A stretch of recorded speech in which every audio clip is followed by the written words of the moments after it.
I get lost sometimes and I can't seem to find a light between the walls I built for myself right in my mind. And then you came over and you showed me love that I never had seen before. And now, when I got you, it's all gonna be alright. Thinking about all the things we did tonight. What a time to be alive. Just you and I. Just you and I. Only you can put the fire out. You can turn it all around. You can lift me off the ground so we can fly again. So we can fly again.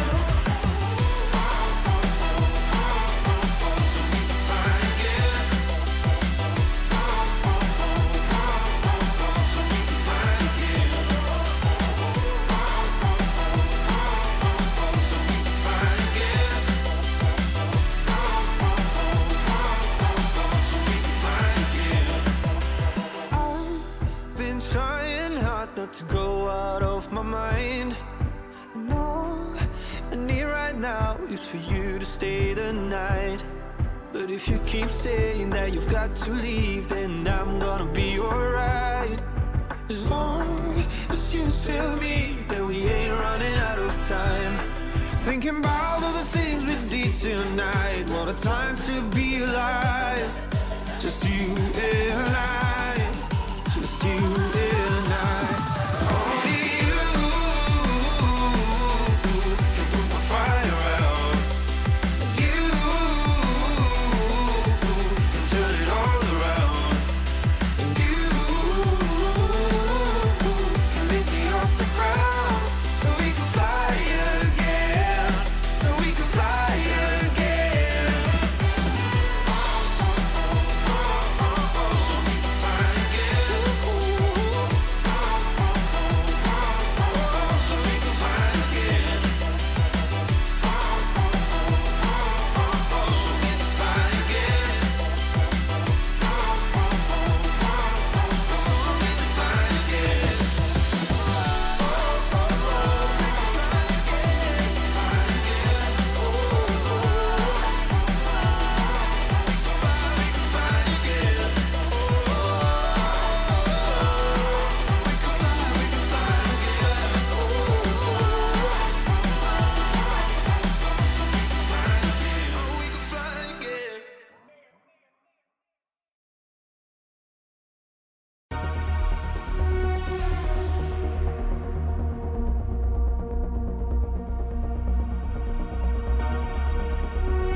Atomic particles traveling near the speed of light do decay more slowly than stationary particles.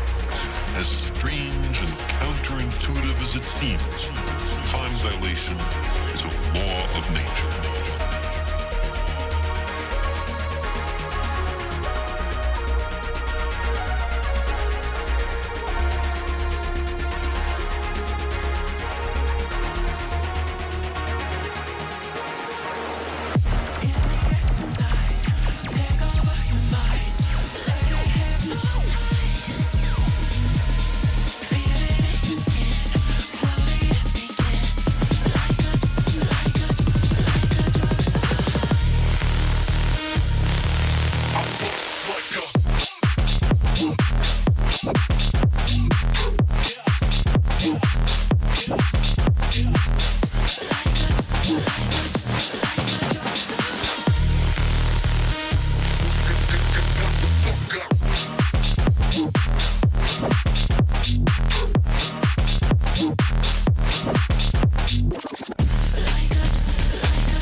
of life. Because time slows down close to the speed of light, special relativity provides us with a means of going to the stars.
Stand up, stand up. Come on,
figure out what's to come.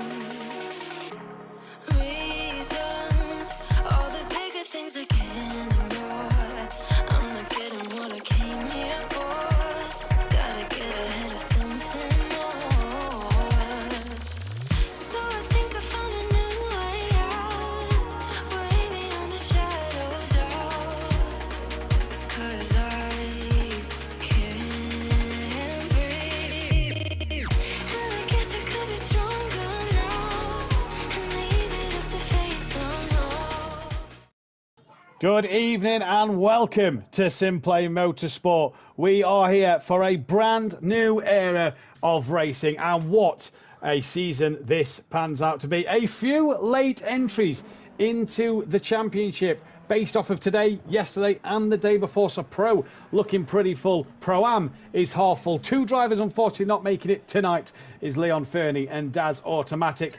I am Mathew Duffin, joined once again by my partner in crime on a Wednesday night. It's that man you love to hear doing F1. It's Unorthodox 16. Dan Davis, how are we? Are we looking forward to this one? Well, first things first, it's actually quite nice to have a fellow commentator in the commentary box. It's been feeling very lonely, but nonetheless, the F1 action has been absolutely thrilling, especially when people can get into the lobby. Low blow. There's one to start the season. Well, you know, me and you've got a rivalry. We've got to start off. Start things off where we finished last season. All's fair in love and war, Daniel. Exactly. Yeah, mate. Well, first things first, I'm good. I'm very good. I'm very excited. Firstly, obviously, I get to race tomorrow night, which is nice, and on a game that's is very brand new to me. Not obviously just to a lot of drivers on the grid, but also to myself. Not really a big fan, and I think a lot of people in the Discord and in the channel in general know that I used to despise this game. I'm still not sold by it. I'm unlike Gary. I'm at least on the fence now of this game, but I'm excited. It's a new generation of racing here at Simplay Motorsport. New drivers, obviously, thanks to the brilliant sim grid that we have available to us. Matt needs to update it so it says PS4 and not PS5. It's an exciting time. ACC, Assetto, Corsa, Competizione, with a 10-track season ahead of us, and Matt. I don't know what to say. Let's just get on and race, I think. Let's just get on with it. Let's just get on and race. The format's slightly different as well this season. Now, the drivers, you may see times on the board and thinking, hang on, that's different to Project Cars. It is. The drivers have a 70-minute practice session in which we bring you the last 10 minutes of that session, which we are a part of right now as we're currently watching no one go out on tracks. Let's look at one of the new guys. We also then go into a 10-minute qualifying. As always, we then go to a half-an-hour race. Exactly the same as last time at 30 minutes. It's timed races. It's a rolling start. There is a mandatory pit window for both nights, a 20-minute window in both races. The drivers and the teams will have plenty of time to complete their pit stops. Pit stops work exactly the same. Even though drivers don't share a pit box, they still aren't allowed to pit on the same laps. We'll see who's kept up with the rules and regulations here. We then go into a quick break while the drivers can have another 10-minute practice if they want, or stretch the legs, grab a drink, and get themselves relieved at the toilet. Before we hit to our reverse grid 10-minute round qualifying 2. And then the all-important, Dan, and this is what I'm looking forward to, the second race, an hour long with a 20-minute pit window. Getting a bit more endurance-y now in this second race. And Dan, it's going to be interesting to see the reverse grid strategy play out on this one. What a driver's going to do and how a driver's going to cope in the hour. Well, definitely so. Like I said, new format, new everything, new opportunities for people. And I think this format is going to be...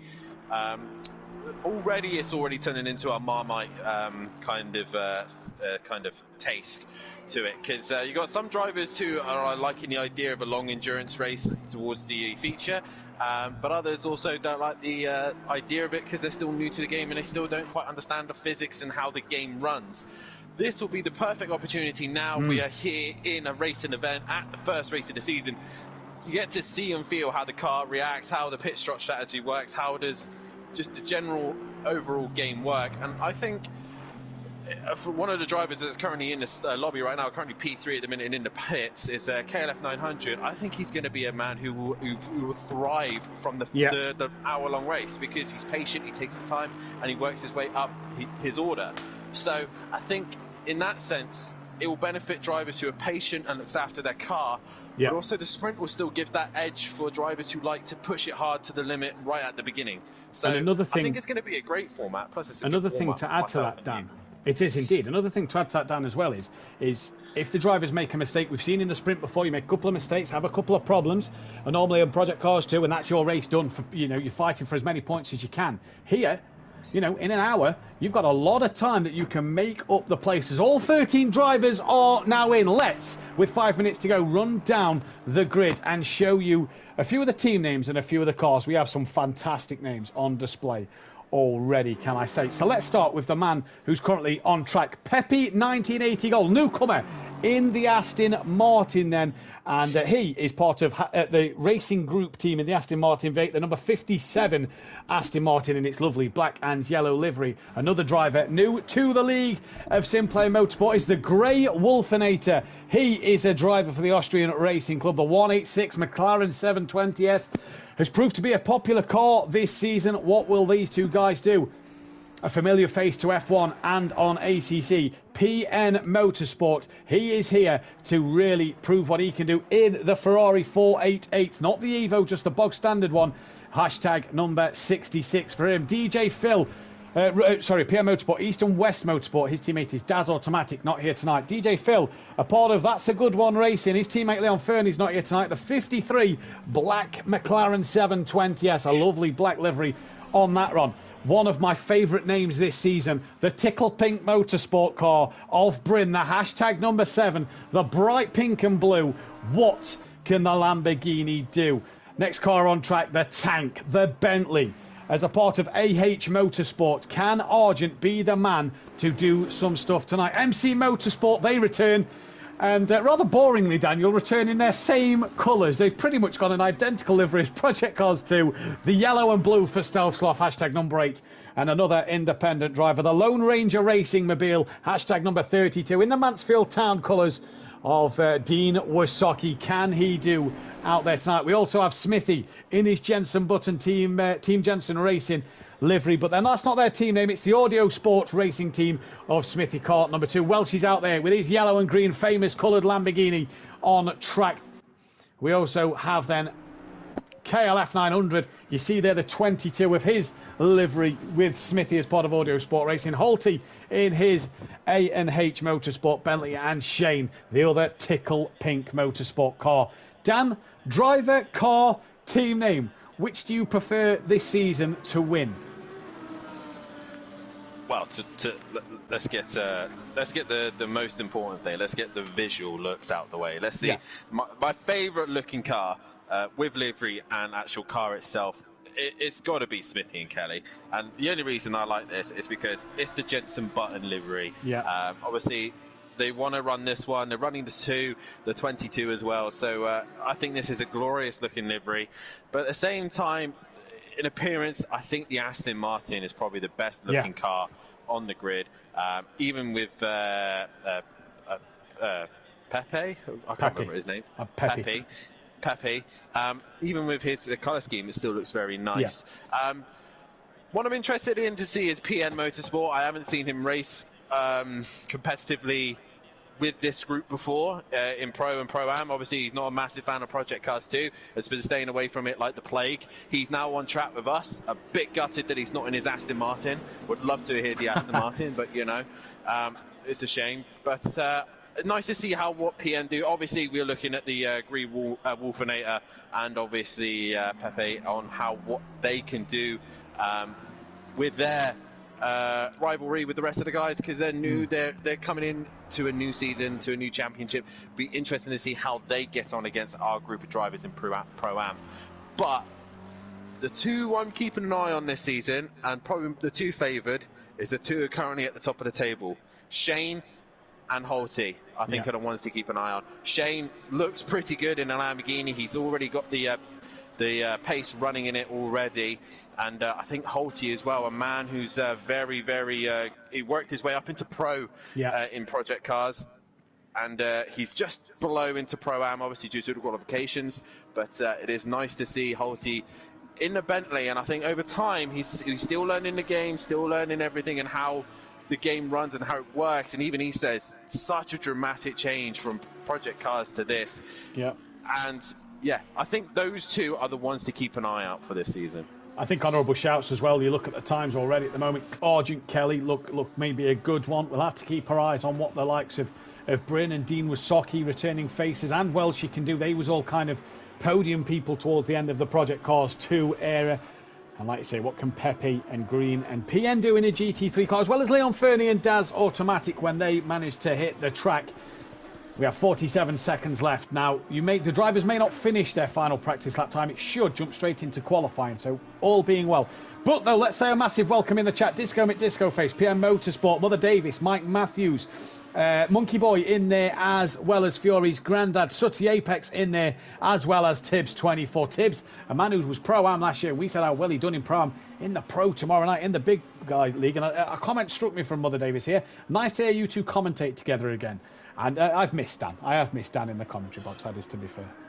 I mean, he has got a knife to my back as he's saying that, but yeah, it is nice to be back in the commentary box with you, Mathew. I mean, yeah. I've been quite lonely in the F1 I felt like joining you at Monaco, my friend, but I was rather upset to commentate that night. Yeah, I was rather upset to commentate that. Another thing we haven't spoke about, Daniel, is track limits now on this game. It invalidates lap times like nobody's business. It also, in the race, you take too many track limits, I think 3 strikes and then your 4th one, to drive through penalties. So this game itself is going to punish you and will bite you on the bottom. Obviously, if you jump the start by being too quick and out the outer position, and if you're too quick on the throttle afterwards, it can bite you on the rear end. As drivers coming around to finish their lap times, car number 8, Stealth Sloth, not got a lap time on the board yet. He's the next one, start a lap, followed by Phil, and then RG Bargy and Dean Wasocki to finish their lap times. Currently Dean the slowest man on track, 9 seconds off the pace, as Stealth doesn't set a lap time. There DJ Phil returns to the pit box, and it's just RG Bargy and Dean. We're waiting for Smithy and Stealth Sloth. No lap times put in. So we'll have to wait and see. A calendar, Dan, that as well is action-packed and jammed full. We go from here to Silverstone next week, then off to Paul Ricard. Now, the calendar may have to have a few changes. We are waiting to hear tomorrow night if the calendar may have just a few dates changes. We'll keep you updated with that on our social media and Discord channel. Paul Ricard then, week 3. Round 4 is at the Nürburgring. Spa is our 5th circuit. Zandvoort is our 6th. Round 7 at Monza, possibly a night race. We're not sure yet. It's the 7th track. Zolder is track number 8. Brands Hatch, the penultimate round of the season again, 2 seasons in a row. And we end it down at Misano. Now, a lot of these drivers, unless they've played F1 games, may have never driven Paul Ricard. For the other lot of them drivers, they may never have even heard of Misano. I mean, I've never heard of Misano until I played this game. Never heard of it. But yeah, it's definitely a calendar that a lot of these guys will know, they'll understand, yeah, it's definitely an interesting season ahead. I'm really looking forward to Misano. I'm a guy who loves the weird odd tracks. I've always have. Like my favourites is Bathurst, Oscherslaben, and Catalonia, so on and so forth. I like the odd, weird circuits. Long Beach, let's put that one in there as well. So to me, that's exciting tracks. And Misano is one of those tracks where it really benefits drivers who take their time and who are patient and look after their car. So it's definitely a season to look forward to. And obviously you've got the classics, Spa, Silverstone, Monza, Catalonia, obviously. And then we've got Zolder and Zandvoort, 2 very small, tight tracks. Yeah, Paul Ricard we go to France, but Paul Ricard, that's very, very different as well. But the biggest thing that I have to mention, obviously, is that this game is completely different to what these guys know. It is so anal. I hate to use the word, obviously, live and street, but it is that anal. We are talking, this is as close to sim racing as these guys can get with GT cars. You know, everything matters, from tyre wear to even flat spotting. If they brake too hard and make a 50 pence piece in their tyre, it's going to affect them. Heat, contact, you literally name it. Anything that could go wrong with the car will affect it. And then it's the same with the game itself. Speed in the pit lane, you're going to get a drive-through. That's going to be a classic one. The starts is making sure that you nail the starts correctly, and also the track limits. So this is going to be a game where it's all about learning for the new guys guys who know this already will just try and improve their skills and technique. And yeah, I'm actually really looking forward to this season, and I can't wait to get back on track, racing in my Lamborghini and giving it a go. Yeah, we look forward to it, as well as all Welsh here. We've just gone on board him for a lap, and that will then invalidate his lap time. And unfortunately for Welsh there, then he will have to go again next time round. The driver behind him is car number 53. That is DJ Phil then on a lap. So we'll stick with him. Qualifying underway then, 7 minutes left on the clock. Drivers need to get their laps in. There's 3 drivers all at the back end of the circuit. Bryn, Holty and car number 8, Stealth Sloth. Stealth Sloth has a good gap in front of him in terms of what lap time he's on. Now, another indication, you look at the track map, you're wondering why is there light blue dots on the map? Well, the light blue dots indicate that they are on a lap down, or in qualifying, for example, have their lap time invalidated, as does Welshin, as does car 52, Kieran Argent, who's gone straight on at turn 4. The red dot is the car we're viewing, and the blue dots are car a lap down or not on a valid lap time. So DJ Phil being caught at the moment by the Green Wolfinator, which I think is probably one of the best PSN names out there on that grid this season. Good evening to Fiore, Smithy, and Fiore's granddad as well. The best name for sure is on Orthodubs, clearly. But I'm currently watching Shane at the minute, the man who's favoured to possibly be the one to beat this season, and he's exiting the final corner. He was on a blue dot, but I don't know if that's necessarily true. It is true, because he hasn't set a lap time. So, Shane already not being able to set a lap time, and like you say, Matt, obviously with us in Project Cars, our lap times got deleted instantly, like a second, and in this game, our lap times got deleted instantly. On Project Cars, we could run the track limits. We had no track limits. So this game is more strict. So we don't have the stewards have got much easier time, as the Green Wolfinator sets the pace at 48.3. He does. PN goes within a second of that, and DJ Phil 6.2 seconds off it, as now Pepe goes within 6/10. Just try and see who's coming out the final couple of corners. It is Dean Wasocki, followed by KLF. Then here these two come to the line. Dean up to 4th, Kelly up now to 4th, Dean down in 5th place. The next person who's on a valid lap time is Bryn. As you see, there are a lot of drivers invalidating their lap. That is Stealth Sloth in front and Holty behind have invalidated there. So Bryn, the last man on a valid lap, meaning only 7 of the 13 drivers would have set a fast lap time here. That is Dean, who has stopped at the exit of turn 1. As Bryn then tops the timing board already in this first session. Shane, the next man to complete a lap time here. And now one thing we have as well is you may hear that me and Dan, and this is going to take us commentators a bit used to getting used to, Dan doesn't control the cameras anymore, so we can both look at different things. So Dan is able to jump in on the battle that we're on, but also can maybe keep our eyes on battles all around the grid that we could go to and check out the action. Shane, though, into the final complex here as Dean and DJ Phil both return to the pits. I don't know how wise that is, Dan. Bearing in mind, every time you pit now, it uses a tyre set. Yeah, so like I said, Project Cars, no use of changing tyres, keeping an eye on tyres. There was no rules about tyres. So this game, you're limited to how many tyres? 50 sets of tyres. Yes, that sounds like a lot of set of tyres, but if you burn a set and waste a set, you're just going to keep burning and burning through them, and you want some of them for the best possibilities. And yeah, Shane goes top now with 46.9. What was the split so far for Pro and Pro-Am? Well, they're quick. Yeah, they're both quicker than the split at the moment. I'll load them up. So these guys already quicker than what they did in the qualifications. And the Green Wolfinator goes top of the session with only 9,000 separating Shane and the Wolfinator. But I think a lot of these... Yeah, Arjun gets to have been 600, 666. Probably not the best number to have. But what you might find, which you didn't have with Project Cars, you could just fire up the car, get it gone, set the tyres up, warm them up, and out you go, fastest lap, bang, straight away. But with ACC, again, you need to get pressures up, you need to get temperature up, and sometimes your first lap isn't where your car's at the comfortable. It may take a couple of laps before the car goes into its natural happy zone. The other thing about that as well, Dan, is the track, unlike Project Cars, again, this track really rubbers in as Holty goes within 69 thousandths of a second of the Wolfinator. This track on this game really rubbers in, Dan, and really grips up later into the session. So the later you're out there, the better it is for you. Currently, Dean not on a valid lap and has got right out of Shane's way, and that is the best thing for Dean to do there. Do not hamper Shane, but then also prepare yourself for your next run. Smithy, the only man without a lap time. PN still in the pits. What is Shane doing this time around? Any improvement for Shane at the moment? No, doesn't go any quicker. The Wolfinator next. Now, the split for Pro to Pro was a 1:47.4. We've already seen three drivers at least beat that time in Wolfinator, Shane and Holty. As the Wolfinator drops it at the final corner, 53, the next car, he's invalidated. So it is car 57, Pepe Goal, the next man. And that's going to really hurt the Wolfinator's run down into turn one for what could possibly be his penultimate run. Wolfinator, Pepe gets it horribly wrong. He bows to the pit lane.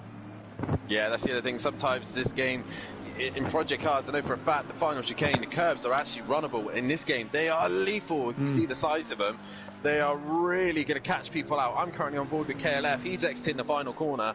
What can he do? He's had some clear area. Dean Wasocki in his way. It's just on pole, by the way, Dan. Apologies. Yeah, Kelly goes up to P6. So he's still trying to find his feet here. And I think there's going to be a lot of these guys, probably mid-end end of this season. I reckon Kelly will find his feet and will find his way near the front of the grid. But at the minute, Smithy gets a lap time in and he goes ahead of DJ Phil. Just about to say he goes ahead of DJ Phil there. Bryn, the next valid driver on a lap as Holties is invalid just in front of him. Here comes Bryn to the line. A slight improvement under a second separates the top five now. And I tell you what, this grid looking very compact at that front part already.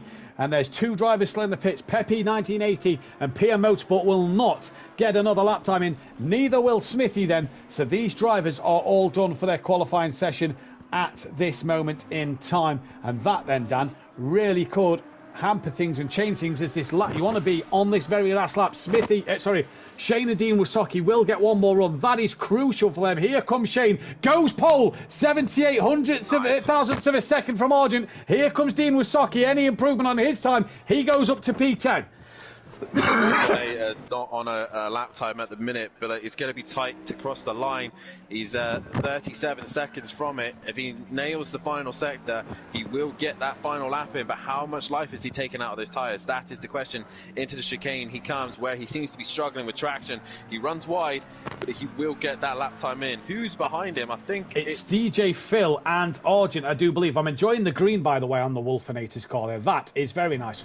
DJ Phil has been passed by Argent, and so Argent trying to get himself back on pole position. Doesn't, gets another lap it though. So will DJ Phil. He stays 13th. What about Welshie? He'll also get one more lap. He doesn't improve any there. KLF goes up into 5th place then, Dan, and he has just gone past Bryn and gets another lap in. So that is crucial. Holty. Qualifying will end with Holty and Bryn then to finish their lap times. Both gone deep into the chicane, both running wide as well. I think Bryn's just invalid his. Bryn's definitely invalid his. That's blue dot for Bryn. So that's his session done. Did Holty though? Well, he doesn't improve any. So yes, he is done. Bryn crosses the line P6. He's done. It is Shane, currently your pole sitter, to take pole, to keep pole maybe extended a little bit. Argent on a lap. You have to say the man in the box seat here is KLF, who's got a bit of traffic from Frill in front, so we'll want to clear him as quick as possible. Maybe Argent or the Green Wolfinator have the best seat, but what can Shane do? Out the final chicane, through the final... He's boxed! He's bailed! I'm on board with Dean at the minute he's into the chicane. The lap time has not been invalidated. He's actually nailed the final chicane. Doesn't run wide. Towards the final corner he comes, the number 32, the Dean Wasocki. What can he do in the Bentley? Currently down in P10. Is he going to break it up to the top? He goes P9. So Dean moves into 9th place, and it's the Wolfinator next to cross the line. He's wide, and I think that's invalidated his time. It has indeed, so it will be Argy Bargy. The Wolfinator on debut will not take pole position, Dan. He will start at least 3rd place, depending what Kelly can do in this one. Dean inside the top 10 then, but here comes Argy Bargy. Is this man in the best seat to get a pole position? He only needs just short of a 10th. Rounds the final corner. Every driver still out on a lap is still good to go. Here comes Argent, doesn't improve. Oh, well, she's just dropped it in front of Kelly. Kelly was on his last lap, and, well, she drops it right in front of him, so Kelly's bailed to the pits. DJ Phil moves to the top 12 then, and Welshie will cross the line to complete that lineup. So for the first pole position this season, it goes the way of Smithy with Argent on the front row. Dan, that's a great... of Shane, sorry. That is a great qualifying from him. He'll be pleased with that one. Yeah, definitely so. Lamborghini Power puts it to the top of the table. But now this is the interesting bit. These guys will have to get themselves prepped and ready for the race start here, for the sprint race. And Shane is in the best position possible. And as you can see, these guys aren't starting on the grid. They're halfway around the track. They start before the final sector, the final sort of chicane, if you will. And that's where they start this race. And that'll be where they start every race at the moment. As you see, the drivers have to wait till the 30-second mark. So this minute gives them a chance to get their qualifying done, to get their setups finished, their fuel ready to go, make sure they're on the right brakes, and to make sure that they are doing everything they can to get this done now. Tip for the win, Dan.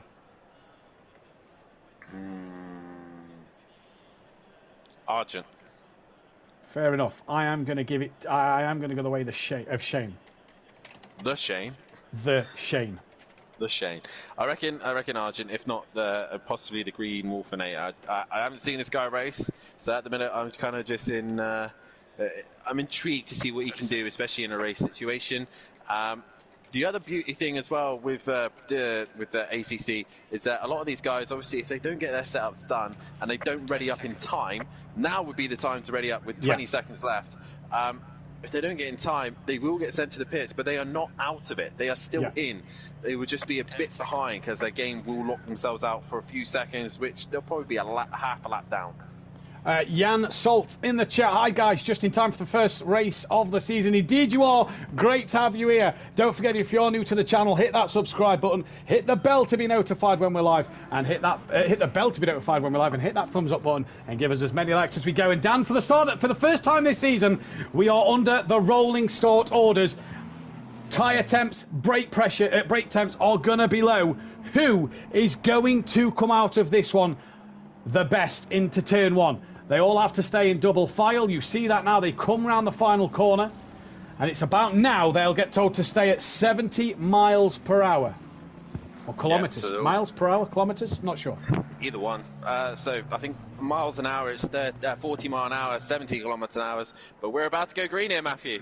We are about to go green. That yellow light signals green, green, green from race control. And it is a great start in the background from Holty and Bryn. Already hassling the back of the Wolfinator and Argent, who just have a little tap and a little ding-dong down into turn one they come. Oh, the Wolfinator! That's reminiscent of last season. He's already in the wall. And Holty around the outside of his teammate. Now it's Argent around the outside of Holty. Bryn already looking up the inside now. Kelly's up to 5th. Bryn 6th. That'll change when they go through sector 1, I think. Pepe got caught up in that as well. PM Motorsport. Pepe got involved in that. He got hit by the Wolfinator. So the two new boys are at the back of the pack already. And already chaos commences as PM Motorsport is having a great little scrap with Welshie at the minute. As now your times are updated. And you can see the guys who are used to racing in Pro-Am at the front of the pack. Shane leading the way though with a decent gap of 1.5. As I think we've lost Mathew. I think. The headset's going all weird, but yeah, Shane's leading the way. There he is. There he is. I was just about to say, Bryn was attacking the back of Holty. It's Lamborghini from Bentley, Lamborghini, McLaren. Kelly up the rear end of Bryn as well. Stealth Sloth having a cracking start. He's got DJ Phil on the back of him with Dean Dwasocki in close company there. That is for 6th, 7th and 8th as the timing screens update through every sector. There is Pep. He's had a bit of a nightmare as he comes through and he's just on the grass a little bit. The damage that car seems to have caused it a bit of mischief. Yeah, definitely so. The big contact with the Green Wolfinator has really affected him there. So these two have got a lot of work to do. As Dean Masaki, I've gone on board with DJ Phil and Dean has really been hassling the back of DJ Phil. I've got to say as well, Smithy's had a fantastic start. He's now ahead of Stealth Sloth. Holty's just gone wide at the final complex, runs really wide, his teammate gets through, he's now got Bryn and Kelly right up the rear end, and the Lamborghini versus Bentley power. We know the Lambo's a bit quicker in a straight line. Pit lane is open for the drivers who want to pit, and they have a 20-minute window to do so. Well, the pit window isn't open. Oh no, pit lane is open, sorry, pit window isn't, apologies. Pit lane is open. So a reminder as well to the pit rules to people who are new to ACC. The number that's on the side of the race number of the drivers, it says a 1 on it. They have at least one pit stop to perform. They can pit as multiple times as they like, but they will be given a pit window, which they must pit within that window, but also change tyres. It is mandatory that they do so, but they can pit as many times as they like, as the Green Wolfinator and Pepe have already pitted due to damage. We no longer need to keep an eye on pit stops, Dan, because the game will tell us for us who has completed them or not. They get a 130-second penalty if they don't complete them. Smithy saying he might not be competitive. Well, I'll tell you what, he's on the back of Stelzloff here and looks very competitive already. Dean just losing control of his car. He's got Pian up the rear end of him with DJ Phil in that foreground for Dean Wysocki. There is Pepe and the Green Wolfinator. They will hopefully come back for race 2.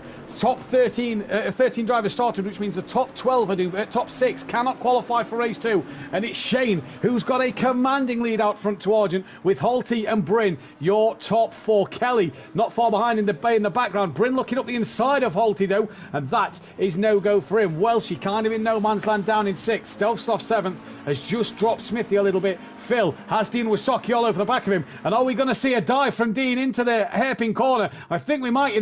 Dean late on the brakes and gets the move done. That is what the Bentley does best. Yeah, but he's struggling with traction. The McLaren's so much more better on traction. But Dean's Phil!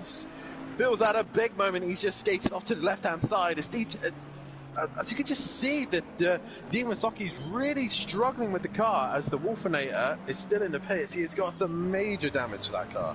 He has, he says 1 minute 20 damage. That is big damage for him. Pepe's already out, and Wolfinator's got to pit again then. Out front though, Argent started to gain a gap over Holty. That's 2 seconds now, and Holty then will start to look pretty at this. Bryn up to 4th with KLF 5th as always. They've all just started to spread out. Kelly though now still within half a second of Bryn. Will want to use that McLaren power to reel Bryn in. PN though on the back of Dean Wysocki, maybe just lost a bit of time down the straight.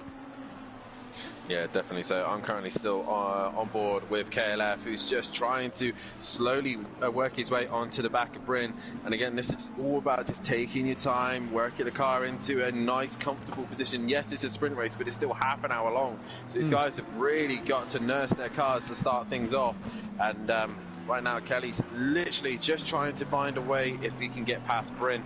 But it seems like a lot of guys are hurting their tyres. Dean Wysocki's one that seems to be struggling with his tyres. He can't seem to catch onto the back of Smithy, and he's under pressure from PN Motorsport. Yep. He's just pushing that car too hard, I think. Just seems to be pushing it a little too hard. Dean into the uphill chicane that Mathew always gets wrong for calling it Schumacher. As the pit window, Dan, is now open. She's had a big moment. She's had a moment. He's just before the long right fast-hander.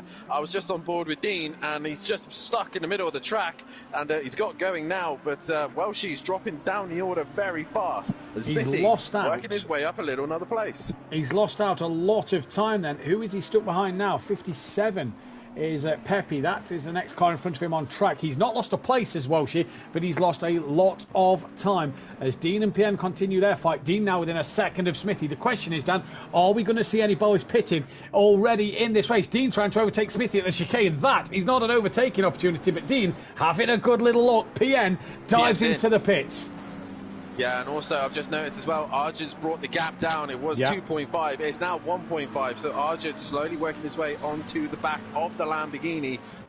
And is this going to be a recurring thing, Lamborghini versus Bentley, as not just in the Pro-Am, could be in the Pro as well? Well, I wished I was doing the full season, and I don't know if I'm even finishing the season at the moment, but we'll see what happens. Either way, that pole position... I didn't say for championship, though. Yeah, fair point, fair point. That pole position for Shane is his 3rd pole position at Simplay Motorsport. Lamborghini's 51st. I wonder who got most of the Lamborghini pole positions. We've got a surprise for you with one of our drivers tomorrow night, no longer in his favoured, beloved car. Dean has passed Smithy, though, and PN, the first man, into the pit lane. So Dean now starting to work his way up the order. 7.9 to Welshie. Can he get that gap down? Shane to Argent, though, Dan. 1.8. He's extended it a little bit this lap.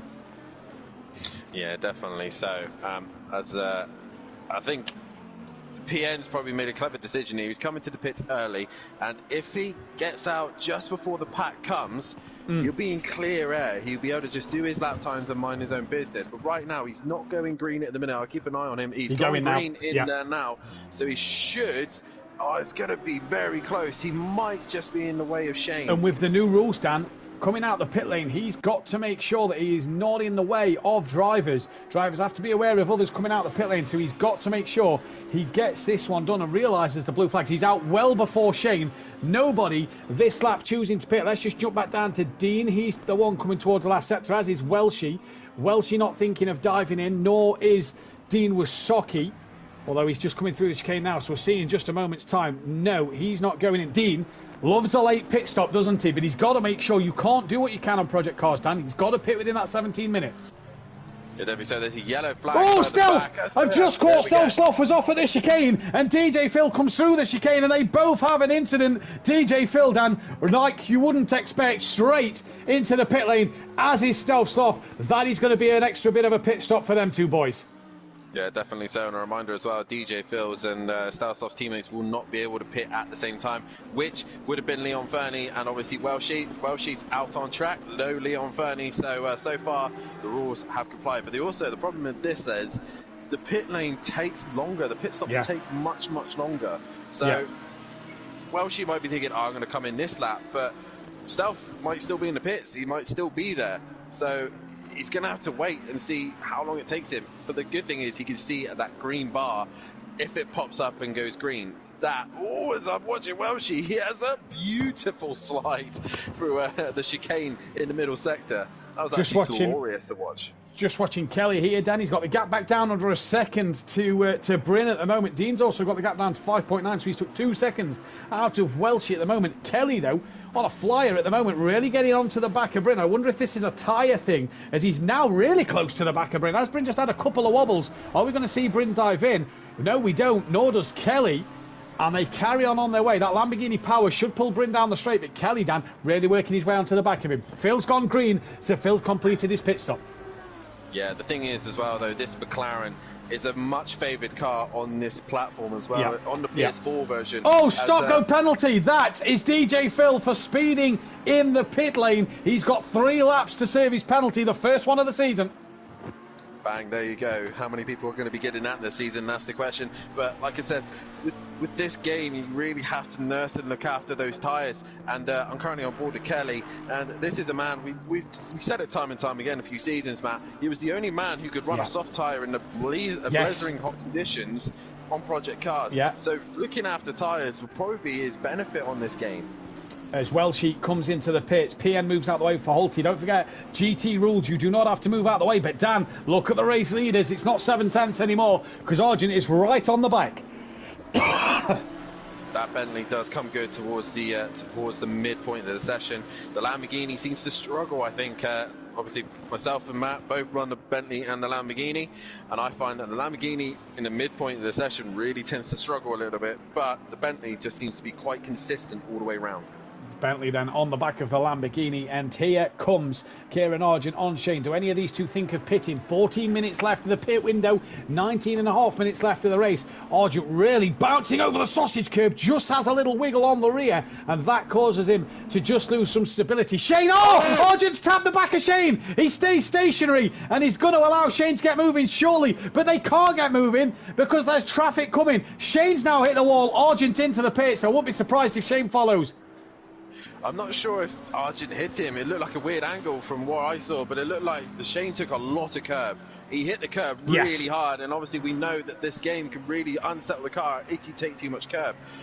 Even if Argent did make contact, he might have slight damage, which will hold him. So right now, Holty, Bryn, and KLF are all in the box seat for this one. And this is what you don't need. A lot of time to Bryn. I was just about to say that. Kelly's lost a lot of time to Bryn, but Dan, that 3 second extra for Kieran maybe on his pit stop will really, really hurt him. Phil is in for what we believe is his pit window, and he is in to do his stop-go penalty, should I say. Smithy's coming in as well. So Smithy on his way in. Dean then carrying on his way. He's going to be up now into that P4 spot. And I tell you what, this brings Dean and maybe Welshie into it a few seconds with Shane and Argent after that little incident at turn 1. Yeah, definitely so, as Smithy's now into the pits. And interestingly, first time he's running it. Now, Pepe is on the same... DJ Phil hasn't served his stop-go penalty. Just noticed that. But interestingly, Pepe is ahead of Stealth and DJ Phil here. Alright, he's still got a pit stop to make. Green Wolfinator is also now ahead of Phil. They've both got stops to make. But with DJ Phil still having a stop-go penalty, Dan, of 30 seconds, that's the minimum pit time these drivers have got to do. Could Pepe and the Green Wolfinator be in for a few more points? Argent, look, you can see, Dan, has jumped Shane massively. Shane's only just got out of his box. Argent's already gone. Job done for Kieran Argent. Yeah, Shane's probably taken up a lot of damage and had to repair that in the pit, so that would have cost him time. So Shane's back on track. Holty and Welsh having their own little battle. Holty's the lead car of this race. Welsh gets right out of it on the last corner there. And I just noticed that it looked like Holty made a few mistakes at the chicane, bouncing off the sausage curbs. He carries on his way. Bryn also stays out in P2 with Kelly currently P3. Then the top three do not pit. They've got 25 seconds to Dean Wasocki, who's got the Wolfinator on his back. If I was Dean, I'd be letting the Wolfinator go, knowing that he's a lap down. Yeah, you can even use the Wolfinator. If he's planning to stay long, you can use the Wolfinator to his advantage, which he's doing so now. He's letting him go. Yeah. And kind of use him to his advantage. He knows he's faster. Maybe follow him around a couple of laps. Dean's boxing. Instead. Yeah. Dean then, halfway through the pit window, is coming into the box. He's got to make sure he gets it slowed down. He's probably a bit too cautious there. Just saw him on his brakes. You've got to slow down now. Make sure you get that stopped. I think he has done plenty of time. There's a pit limiter board. Look, it says pit in. We can't see them when we're driving. Either way, Shane didn't lose out to Welsh and is still well in front of Welsh at the moment. So the top four still to pit. So Matt's having issues with his headset again. I thought he said he was going to switch to his PS4. But, I dropped my pad like Welshie. Nice. So, yeah, well done me. DJ Phil is in now to do his stop-go penalty. Hopefully to do his stop-go penalty. Because if he doesn't do it this time, he's got to do it the next lap. If he doesn't do it that lap, well, then I don't know what the penalty is. Pepe is gone as Phil is in the pit. So, Dan, DJ Phil then is going to lose out massively in this race. He is indeed, and Pepe will at least gain a few little points, and this is why you never give up. You can always gain a few more points here. And the question is now, Shane obviously having his little moment. I think he was under a little bit of pressure from Argent. Once he got the pressure, he just bottled it ever so slightly. Now he's got some clear air, some fresh tyres, a fresh car. Can he hunt Argent back down, or is it just a little bit too much to ask for? Well, we'll wait and see. Dean's gone green. He's come out of the pits. He's just lost out to Shane as he comes through. Oh, we nearly crossed the pit line there. He's also going to come out into this PN Motorsport Welshie battle, Dan, that is currently going off. 1.2 between Welshie and PN. And PN's strategy of pitting earlier than everybody else, Dan, seems to have worked. He's jumped Smithy. He's now jumped Dean. And DJ Phil, who has cleared his stop-go penalty, is on his way out the pits. Holty and Kelly in. As race control tell us that we are halfway through the race. Kelly and Holty in the pits. Bryn stays out for a little bit. What? Pad again? No, I'm moving. I'm trying to move and get comfy. Nice. Just plug the other mic in. The other mic would have worked better than this. Wow, Either way. True. Either way. Bryn leads this race. He's about to lap Dean Wasocki. Dean, though, is trying to fight PN and Welshie at this moment in time. Got to get these tyres up to temperature straight away. PN, by the way, in the middle sectors is really gaining. Dean has pretty much stopped to let Bryn go. Oh, no, he's had a moment. I've just, wiggle. Yeah, wiggle. Just saw on the stream that he's had a wiggle in the background. So, Holty's gone. Good stop. Very good stop.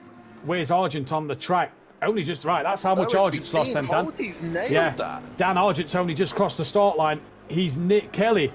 He's coming out the pits. Shane's only just gone past Kelly as Kelly comes off the limiter. So that is how much time them two have lost. Holty sitting in the box seat. What can Bryn do now, though? Holty, big surprise. Obviously just keeping his nose clean, keeping him in reach of Argent and Shane.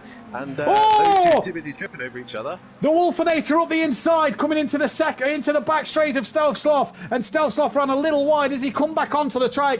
Tapped the rear end of the Wolfinator. And Stealth Sloth round here. And that then is going to cause Stealth Sloth to lose a lot of time. Wolfinator's got to pit. It was for position. I think that was more Stealth Sloth rejoining than anything else. Either way, PN has also passed Welshie. So Dean Wasocki got to get on the back of them too. Bryn is in the pits, meaning that the Wolfinator, the only man left to pit. Yeah, I think the Wolfinator has only got one choice now. He's just got to go as long as he possibly can. If he's not got damage from contact with Stealth Sloth, that's what I think he was going for. He was just seeing cars coming in left, right and centre. Just go as long as he possibly can. Leave it to the very last minute. and see where it pans out for him as Holty runs a little bit wide into the hairpin, and he takes track limits there, so he'll probably get his first warning for that. Right then.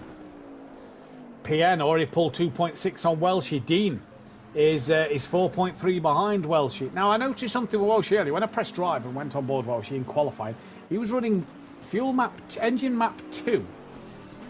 I don't know if somebody wants to let Welshie know that engine map 1's the faster engine map or not. Bryn then in the pits. Down the start straight comes Holty. He has bolted. Here comes Kieran Argent. He's down the start straight now as Bryn yet to go green. Argent will go through. Shane is about to cross the line to start the 9th lap of this race. Bryn still yet to move. KLF's coming down the start straight. Bryn goes now. This will be touch and go. Bryn up to speed he goes. Here comes Kelly. The undercut has worked and the McLaren up into P4. Great strategy from the Audio Sport Racing boys. Yeah, definitely so. Good points overall for both of them at the minute. Smithy's in a decent spot as well, currently in P9. Just he's got the Wolfinator breathing down his neck as the Wolfinator has passed him. Just past him, yeah. I was just looking at the times there, and Wolfinator's gone past it, but he still have to pit. So Smithy eventually will get that position back. But good stuff here from the Audio Sport boys, and right now KLF is just in a position where if Shane or Argent have another silly moment again, he is within reach of them. Or if Holty is taking the track limits and gets himself a drive-through, you know, definitely. We've got all this. We can't see who's got how many warnings, so we don't know who's got what. So if they do get track limits, then well, maybe, just maybe. We'll find out what happens there. Wolfinator into the pit centre. Smithy moves back up into P9. Stealth Sloth made a mistake at the chicane. He should gain an extra position. Pepe might gain the position over Wolfinator as well. DJ Phil sadly will not. He's only at turn 1. So it's Holty from Argent. It's a Bentley, an AH Motorsport 1-2. Shane, the tickled pink Lamborghini in P3. The Audio Sport Racing of Kelly. Oh, I've noticed on the front part of Kelly's car, just on his bonnet, it says Simply Mac. Oh, shame it doesn't say Simplay. Bryn down in P5 with PN 6th. Welshie 7th place has got Dean within 2.5 seconds now. Dean coming on to the back of Welshie. Smithy is P9 with P10 being Stealth Sloth when it updates. P11 isn't yet Pepe because Pepe is just coming around the final corner. He's been lapped by Bryn, that is in front. So here comes Pepe. The Wolfinator's not yet gone green, and Pepe will move into P11. DJ Phil only halfway through the lap. Green Wolfinator still on his own. Dean's really pressurising Welshie right now up into the final set. Welshie's gone very, very wide. Yeah. Dean's going to have an opportunity, but Welshie's going to defend that inside. Dean's going to have to go around the outside, and he gets the job done. Nicely done, but he's gone and dropped it on the rear. Maybe Welshie gave him a little love tap, but he's managed to keep it going. You can tell who's been racing at Simplay Motorsport down for a while there, because Argent stopped when Shane went round, and Welshie kind of seemed to be a bit slow there when Dean had a moment. So you can tell who's been a Simplay driver here all the time. So Dean up to 7th place, Welshie down to 9th. Just going to say, Dan, AH Motorsport 1-2 straight out the blocks, but as well as Audio Sport Racing having a good set of points at the moment, so is Tickle Pink Motorsport. They are indeed. I think Shane probably would have been kicking himself because he probably would have been able to get his race win ahead of him, but at the minute though, Holty is the man leading. He's got a comfortable gap of 5.1. His teammate is quicker than him, but will we get team orders already at this early part of the season, or are they allowed to race? I think they've got to be allowed to race here. I can't see why team orders would come in straight away. But 9 minutes left of this race, anything can happen yet, and it's been a pretty thrilling event to the race. Disco in the chat saying that PN for driver of the day already, and he said Kelly too, he's been solid. What an effort, says Disco in the chat. I think there's been a few boys surprise us tonight, Dan. I didn't expect Kelly to be this strong out the blocks. I think Kelly's struggling with tyres. Maybe his tyre pressures aren't quite right, because Bryn has caught him up pretty quickly and he's dropped Shane. So Bryn is on the attack.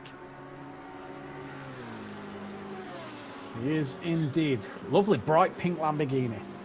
That's what Project Cars did. It give us enough bright colours. Everybody went whites and blacks and greys. We've got some thrilling colours. We've got some thrilling colours. Yeah, what colour's your car tomorrow, Dan? Black. Oh, black, yeah. Bright black. And yellow. And blue. And blue. Yeah, for the stars. No, Oh. for FU Racing. Let's Yeah. go. Me and Gary have gone bright green and gold. Ugh. Yeah. It's not the nicest Gold. colour combination, but we like it. It's like our Aston Martin green, bit brighter. But you're in a Bentley. And in a Bentley, yeah. British cars, aren't they? You know. Bryn gaining then. It's down to 1.1 seconds. Bryn to KLF at the moment. And Bryn, oh, you see Kelly there. You see Kelly there. He had a slide coming through the left-hander and his rear just let go of him. He has, though, managed to get the car back going. That is Pepe unlapping himself. And Kelly then down to 5th place. He's got a lot of time back to PN Motorsport.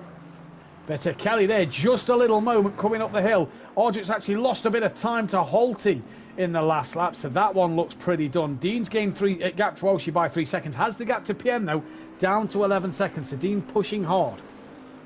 Yeah, just currently watching Kelly trying to get back on track. He's gone a little bit wide. He's probably overheated those tyres a little bit, and they're stressing now. So he has to try and get them cooled down, get the pressures back down, try and get back into a rhythm so that he can try and catch Bryn, but he's just struggling at the minute. He's actually straight lined the chicane just to make sure that he's able to stay on track. Yeah, clearly struggling with his tyres. He's coming down now as that is Pepe, who I think pulled to the side to let Kelly through there. I think he thought Kelly was a lot closer than what he is, but isn't. As Pepe carries on down the straight. Here comes Kelly then. 5 seconds he's lost to Bryn at the moment. Shane back on the podium. Dan, though, so damage limitation, I'd say, for Shane in this race.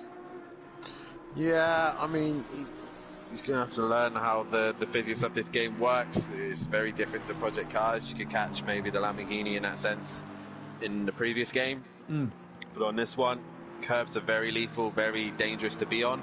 And he's just made a slight mistake and maybe Arjun make clutch contact. I tell you what, Kelly's throwing that McLaren around there. Look, he's really chucked it in. He lost the rear end nearly, kept hold of it. Lovely drift as he come through turn 4. So Kelly here probably pushing them rear tyres a little bit too much at the moment. Yeah, he's probably frustrated and getting angry now himself, obviously, for the mistake he did in this corner. And he's switching again. Yeah, something's not right. I think the pressures have probably ballooned, have gone wrong. And he's really struggling now. PN is only now it's a 20 couple seconds of corners behind. So he's pulled 5 seconds back, Dan. Yeah, a couple of mistakes like that, and Kelly will be in trouble. Indeed he will then. Stealth Sloth is the only driver a lap down, but he's yet to cross the start-finish line, I believe, this lap. In fact, no, he might be the only driver who's a lap down as Holty crosses line and puts in 2 laps down, it says on our timing board now. If you're wondering why PN has no time to Kelly at the minute in terms of gap, that is because he's yet to go through the timing beam Kelly has gone through. As you see, he has done it now. It now comes up to 16 seconds, and Kelly, another mistake as the pit window is now shut. Doesn't matter, everybody has done their pit stop. Kelly tyres down on the rear really look like they're struggling. Yeah, and this is what I mean. These cars are very sensitive. This game is very sensitive. You overheat them once, and they take so long to get them back into the right window, especially on a circuit like Circuit Catalunya, where tyre wear is so high, it's so bad for tyres around here, and you overheat them once, they are so difficult to get them back into the right window. We remember in Project Cars 2, we had the heat cycle, didn't we, on the tyres at Catalunya early on in the race, and it was a terrible thing for them there. We don't necessarily get that heat cycle here, but what we are getting is the wear maybe going a little quicker than normal. PN to Kelly now, 15 seconds. Kelly's got to be on his toes. The gap out front's come down half a second again, but with 4 minutes left, I feel that Holty has this race nice and under control. Shane and Bryn look dead set for 3rd and 4th. But the real battle is Kelly at the moment, more with himself than with anybody else. With his tyres. With his car, yeah. He's wide again, Dan. Yeah, I think he's just going to have to kind of bring this home. Keep it cool, yeah, bring it home, get the points, and just figure out what happened, what's gone wrong, and then go from there, really. Let's just have a look at Smithy. Let's see what Smithy's... If Smithy's having similar struggles. Smithy's about to become a lap down himself. He says he's going to be multiple laps down in the hour-long race later. Smithy, you're not even a lap down in half an hour. So you're going to be fine for the second race, aren't you? As they come down 3.5 minutes left. Holty's on his final lap. He's up to the gap once again. Smithy not too bad through 1 and 2 into 3. You can see he's a Pageau. So look at the driver in his cockpit, just really hacking away at the wheel. But Smithy doesn't look like it has this Yeah, it doesn't look like. Disco in the chat saying this happened to Dan in his GT3 quali fun race. That's because Dan didn't change his tyre pressures, he told us. Yeah, rookie mistake. Rookie mistake. Amateur error. PN goes a little deep then at the chicane. 12.6 PN to Kelly. Dean's only 26 seconds behind KLF now, so he's got to make sure he's not going to lose 23 seconds in 2.5 minutes, surely. I don't think so. PN's now in the final corner, a 7.6. Kelly's really needs to calm the car down if he can. He's not got long. He's probably got 2 laps left, depending on when Holty crosses the line. And again, it's a timed race, so we're not sure exactly how long they've got left, but possibly just did not change the pressures correctly. And, I wonder if it's something that the boys would have to learn. I wonder if he just needs to have a bit of a lift and coast onto some corners, you know, maybe not commit as much into other corners to pick that pace back up. Down to 6.7 now is that gap. Green Wolfinator, by the way, is closing in on Pepe for P11 then, so we'll keep our eyes on that battle as well. The gap out front remains 5.5 seconds. Shane has stayed 9 seconds to Argent. Bryn has remained his gap to Shane, so it's all sort of nice and teetered out at the end of this race. We're not going to get any last lap dramatics unless KLF has a couple of mistakes. He's just maybe got a lift and coast. He looks slow though, Dan does, Kelly, out of the chicane there. Yeah, he's just trying to get home. You can see PN can now see him. So the boys that everyone's been hyping and raving in the chat, they're about to go toe-to-toe with one another. And Kelly, he's just got one more lap and he's just missing his brakes. He's trying so hard to get the car to turn, to do what he wants it to do, but it's not complying, it's not wanting to do it. And I think he's just starting to get a little bit frustrated.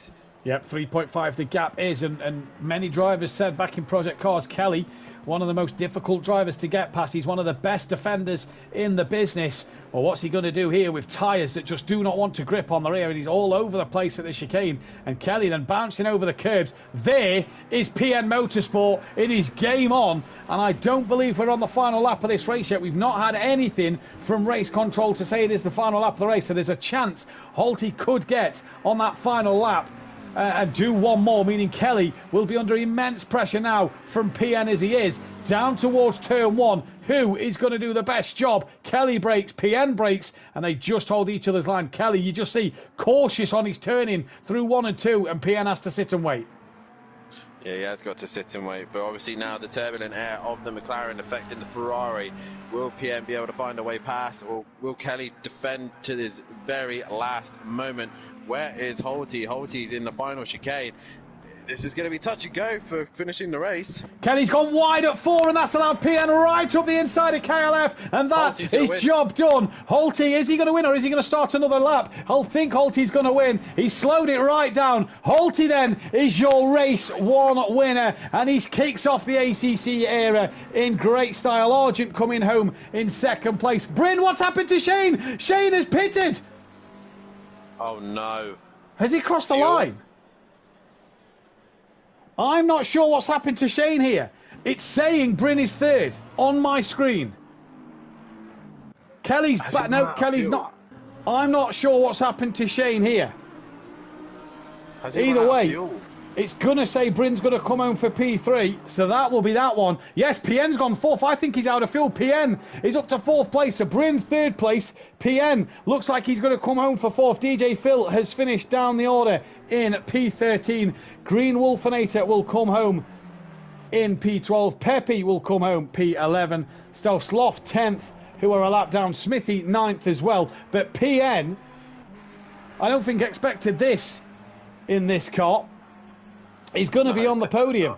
Oh, no, he's going to be just outside the podium, sorry. He's going to get P4. KLF will come across for a P5. Great start for PN. Dean Wasocki then gains himself a P6, gains himself an extra position then at the end, as does Welshie. And Shane then, being a lap ahead of everybody else, will finish P8.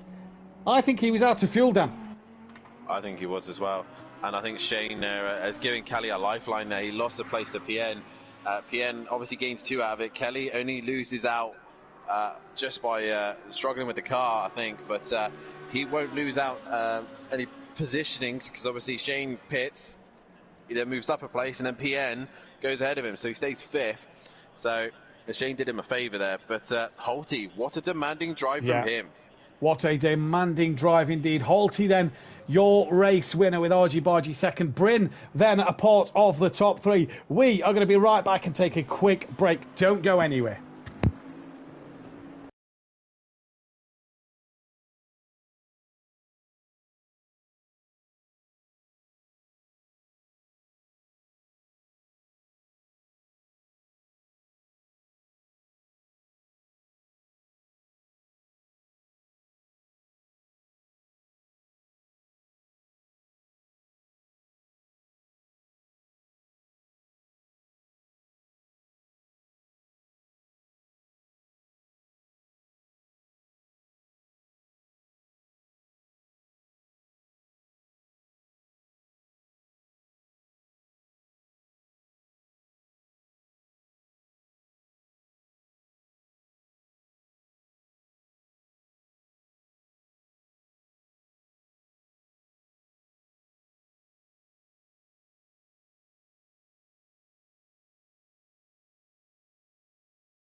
Welcome back to Simplay Motorsport then. The drivers are just finishing their quick practice session. Obviously, a little 10 minutes at the end for the people to try and get a bit more sorted it out. The top 7 cannot qualify then, so Holty, Argent, Bryn, PN Motorsport, KLF 900, Dean Wisocki and Welshie all cannot qualify for the second race of the season. And, sorry. Just reading something there, and them guys can't qualify. The top 3 though are in for the interview as always. Now we will have to bear with us for the interviews this season. We've got a lot of new drivers of different nationalities, so we will have to try and make sure that their settings are correct and everything is proper. But these 3 boys know the rule and know the role of the interviews, and we'll speak with 3 men who's been on the podium in Pro-Am quite a bit. And Bryn, I bet you didn't expect to be on the podium for the first race of this season. No, not at all. No, I've not really done much practicing. So. How did the Lamborghini feel in this race, though? Yeah, it was alright. It was good, yeah. Had a decent setup. Your teammate... More importantly, sorry, Dan, more importantly, Bryn, how's the game feeling? Not bad, actually, yeah. I think I prefer this to Project Race. Your teammate got obviously... one win for ACC then. Yeah. Your teammate... So, yeah, a bit unlucky for Shane. What happened to him? Ran out of fuel. Yeah, thought so. Good result though for you. The team obviously was looking for good points at the start of the race. Just didn't have that pace to catch the Bentleys. No, I think they were a bit quick on straight. Race 2. Lamborghini, Race 2, a longer race. What can we do? I don't know. See where we end up. Well, we wish you the best of luck, Brent. We'll let you get back to it. Yeah, cheers. And we've got Argy Bargy. Argent, do you always seem to end up being the bridesmaid? Because you just can't kind of be the bride in Pro-Am, can you? No, just one of them races. I don't know if you've caught the stream, I'd have come together with Shane at last chicane. Tried waiting for him, but then he got stuck against the wall, so I thought I can't wait much longer because I'm going to be at the back. But yeah, sort of ruined my race really. I obviously had a 5 or 6 second gap to the car behind before it happened, and then just couldn't make it up after the pit stop. Obviously, to lose that to your teammate isn't the worst thing in the world, but obviously you'd probably like the race yourself. You always felt like you was chasing in that race. Yeah, no, most definitely. I'd say I've always edging away at the car in front of me. I've catching Shane bit by bit, and I've also catching Holty bit by bit, but just not enough to get on terms. Race 2, longer race, obviously the new format for this one. What are you hoping you can do? Where you hoping you can finish? Obviously, always at the early season stage, obviously trying to get top step, but I say it's a new game, lots of used to, and trying to get through the pack could be difficult. As we are underway then for qualifying 2. DJ Phil is the first car out on track. Kieran, well done for the second place. Best luck in race 2. Cheers. And we speak then to your race winner, and it is, and you've got to find him on this list, it is his 7th race win. He ties now with 7 race wins with his teammate Argent, Ben Parkey and Monkey Boy himself. Holty, that's the way to start the season. Yeah, I couldn't have asked for a better first race really. I didn't know which way it was going to go this. Yesterday, probably the longest I've been on the game. We did about 18 laps. And it was a good job really. I did that practice run yesterday. Talk us through the practice run yesterday. I heard your start was a really good one. Yeah, it was really good. I won that race as well, but I ended up going straight to back unorthodox us. So. Oh, I thought you went round the outside. I mean, I saw that differently to what you must have done. But a race win, and like you say, so you're new to the game, it's better for you. Yeah, I was a bit sceptical really because I played on project cars for so long now, and then coming to this game, obviously when we're doing the qualifying for the Pro-Ams and Pro, I really wanted to race the McLaren, and then I just couldn't get the hang of it. Yeah. Came to the Bentley, and it's just a much more easier car to drive. And I've had to completely change my driving style as well, which going from the bad habits. Do you feel that's helped you though, as a driver, become sort of better, changing the style? Or yeah, I feel like I can drive this on this game a lot better now, and I'm enjoying this, the whole handling of the game, and yeah, I just hope for more wins now really. Going into race 2, obviously, reverse grid. We're used to these reverse grids. You seem like you're going to be starting in that back of the park area, just third from last. It looks like you're going to be 11th place. What can you do from there in the new format? I'll just obviously see what's around me, and you can't win it on the first corner. It's an hour-long race, this, so probably play some strategies with Argent. Yeah. And try and get another 1-2 again. Couldn't have asked for a better race, really. Yeah, exactly. Good points for the team. Sorry, go on, Dan. And Holty, you've now learned that obviously the brakes and tyres will be cold at the start, and to be a bit cautious, don't you? Yes, and that's a main factor in this second race. Yeah. Well, I'm glad I was able to help you aid in that discovery. No, thanks very much for slowing us down. Holty, congratulations on the first race win. Best luck in race 2, buddy. Cheers, thank you.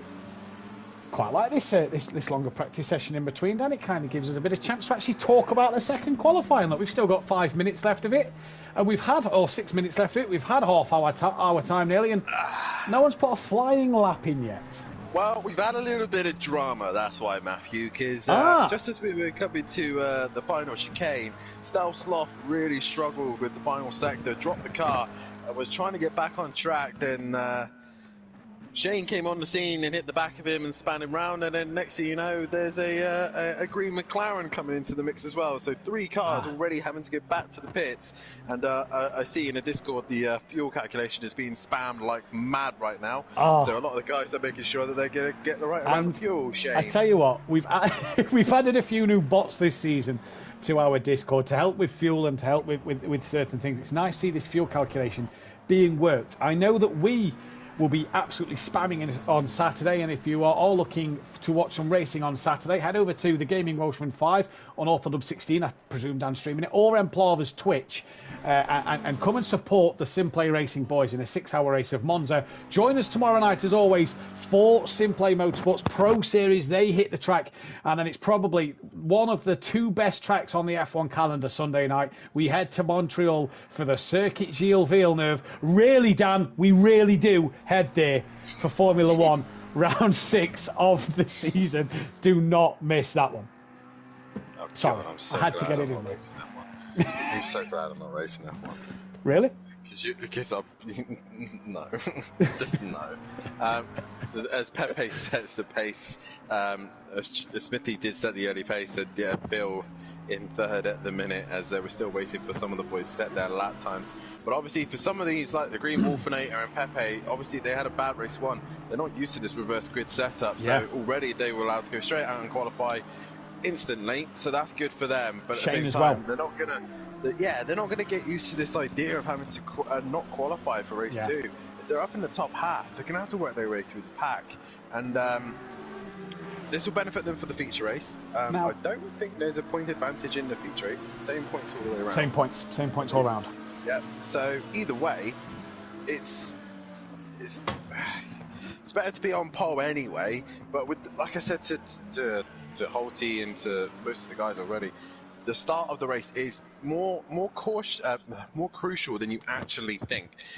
And Project Cars, everything was up to temperature, everything was in the right window, everything was exactly where you wanted things. But in this game, they're not. The tyres are cold, the brakes are cold, so your first lap is always going to be sketchy. And I think some of these guys just do forget that this is going to be a very first tricky lap. And an hour-long race as well. It is going to be a long, long race. The marbles pick up as well. Everything stays in. Headset gone. Apologies, Shane goes pole by a second there. So who's the next person on a lap? Car 8. That would be Stealth Sloth, the last man on an actual flying lap. Dan, Shane has a good advantage here. He took pole in the sprint race. He's now got the chance to take a double pole and maybe get his head down in this feature race. Yeah, but I wouldn't count out the Wolfinator. I think he's possibly got a lap time underneath. But as is Pepe, to be fair, I think these two might give him a headache into turn 1. Ooh, I got head cups. Into turn 1. Are we all right? Yeah, just give me a minute. No problem. So while Dan does that and tries to remember what he says, one of the men who used to be a Q2 specialist, Dean Wysocki, starts at the back of the pack. It's a Bentley, 11th, 12th and 13th place. That is going to be interesting to keep our eyes on, how the Bentley progresses through the pack. Kelly will start P10. Welshie will be the man to start P9. Bryn then will start in P8. And PN Motorsport will start his first Q2 race in P7. The Wolfinator yet to set an actual lap time at the moment, and down in P6 is not going to be good for him in his first Q2 race. Shane, though, the man setting the lap time at the timing board alight, then he's coming into the final sector. Are we better, Dan? No. He's still I'm still hiccuping away, but we'll work with it. You might just hear a little bit of it every now and then, but I'll try and keep it under control. Like that. Stelsof's returned to the pit lane then. He's got 2 minutes 11. He can get out to get another lap in, but he's got to leave the pit soon. Shane improves. He's now found another 4/10. It was Smithy behind him who's now into P4. The next car is car 57 of Pepe. Can Pepe get himself on that front row? Can he keep himself on that front row and cement his place a little further as the Wolfinator is now on a lap? Smithy returns to the pit. Every driver will get one more run at it. Shane as well doesn't feel he needs to do any more. Shane's in the pits. The Wolfinator will get one final run here.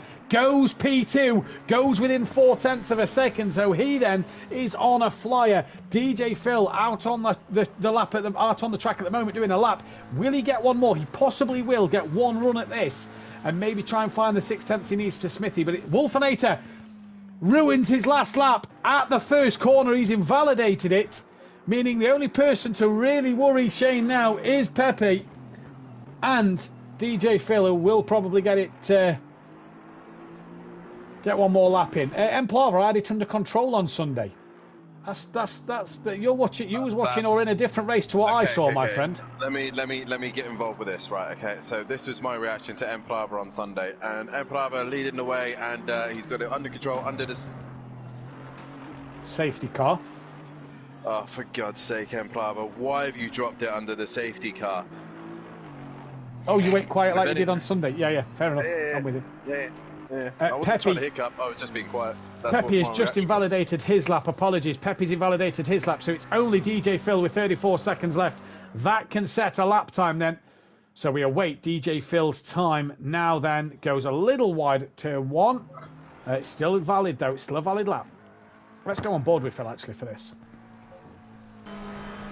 I'm trying not to hiccup right now. On the, I hope I don't have these tomorrow night. On the bonnet camera. It was lag, says Emplava. Oh. EA? Funny lag spike. EA, wasn't it, man? It was just EA. It was EA. The funny thing was, 2 laps before, I said to Emplava, you keep warming your tyres up like that, you're going to spin under it. So he's like, no, I've got this under control. You didn't know, did you? That was a really poor impression that of was, the lap. Yeah. It was like your Welsh accent the other night. Evening to Jamie Brazier and Emplava in the chat. Thank God no safety car in ACC. Yeah, thank God. You'll probably still drop it anyway. DJ Phil's traction control is 1.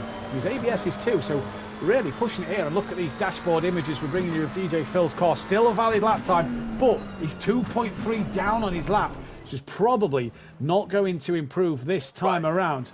While you're on that screen, explain to me, how the hell do you get out of that and still use the normal cameras? Because then you press. Just decided to break it. Yeah, you press that. I just press the normal camera button and it takes it back to that, and then I press return to garage and drive, and don't press drive again. So yeah, I don't know how yours broke it when we did the qualifying. I'm not sure. Jamie's at his dad's. Evening to Jamie though. I have a mission to lose it on the formation lap. Well, let me tell you now, Emplava, if you lose it on the formation lap, you've got a good chance of winning the race. As DJ Phil crosses the line, doesn't improve, so he then will start the second race. P6, the Wolfinator on the front row with Shane. That's going to be a juicy front row.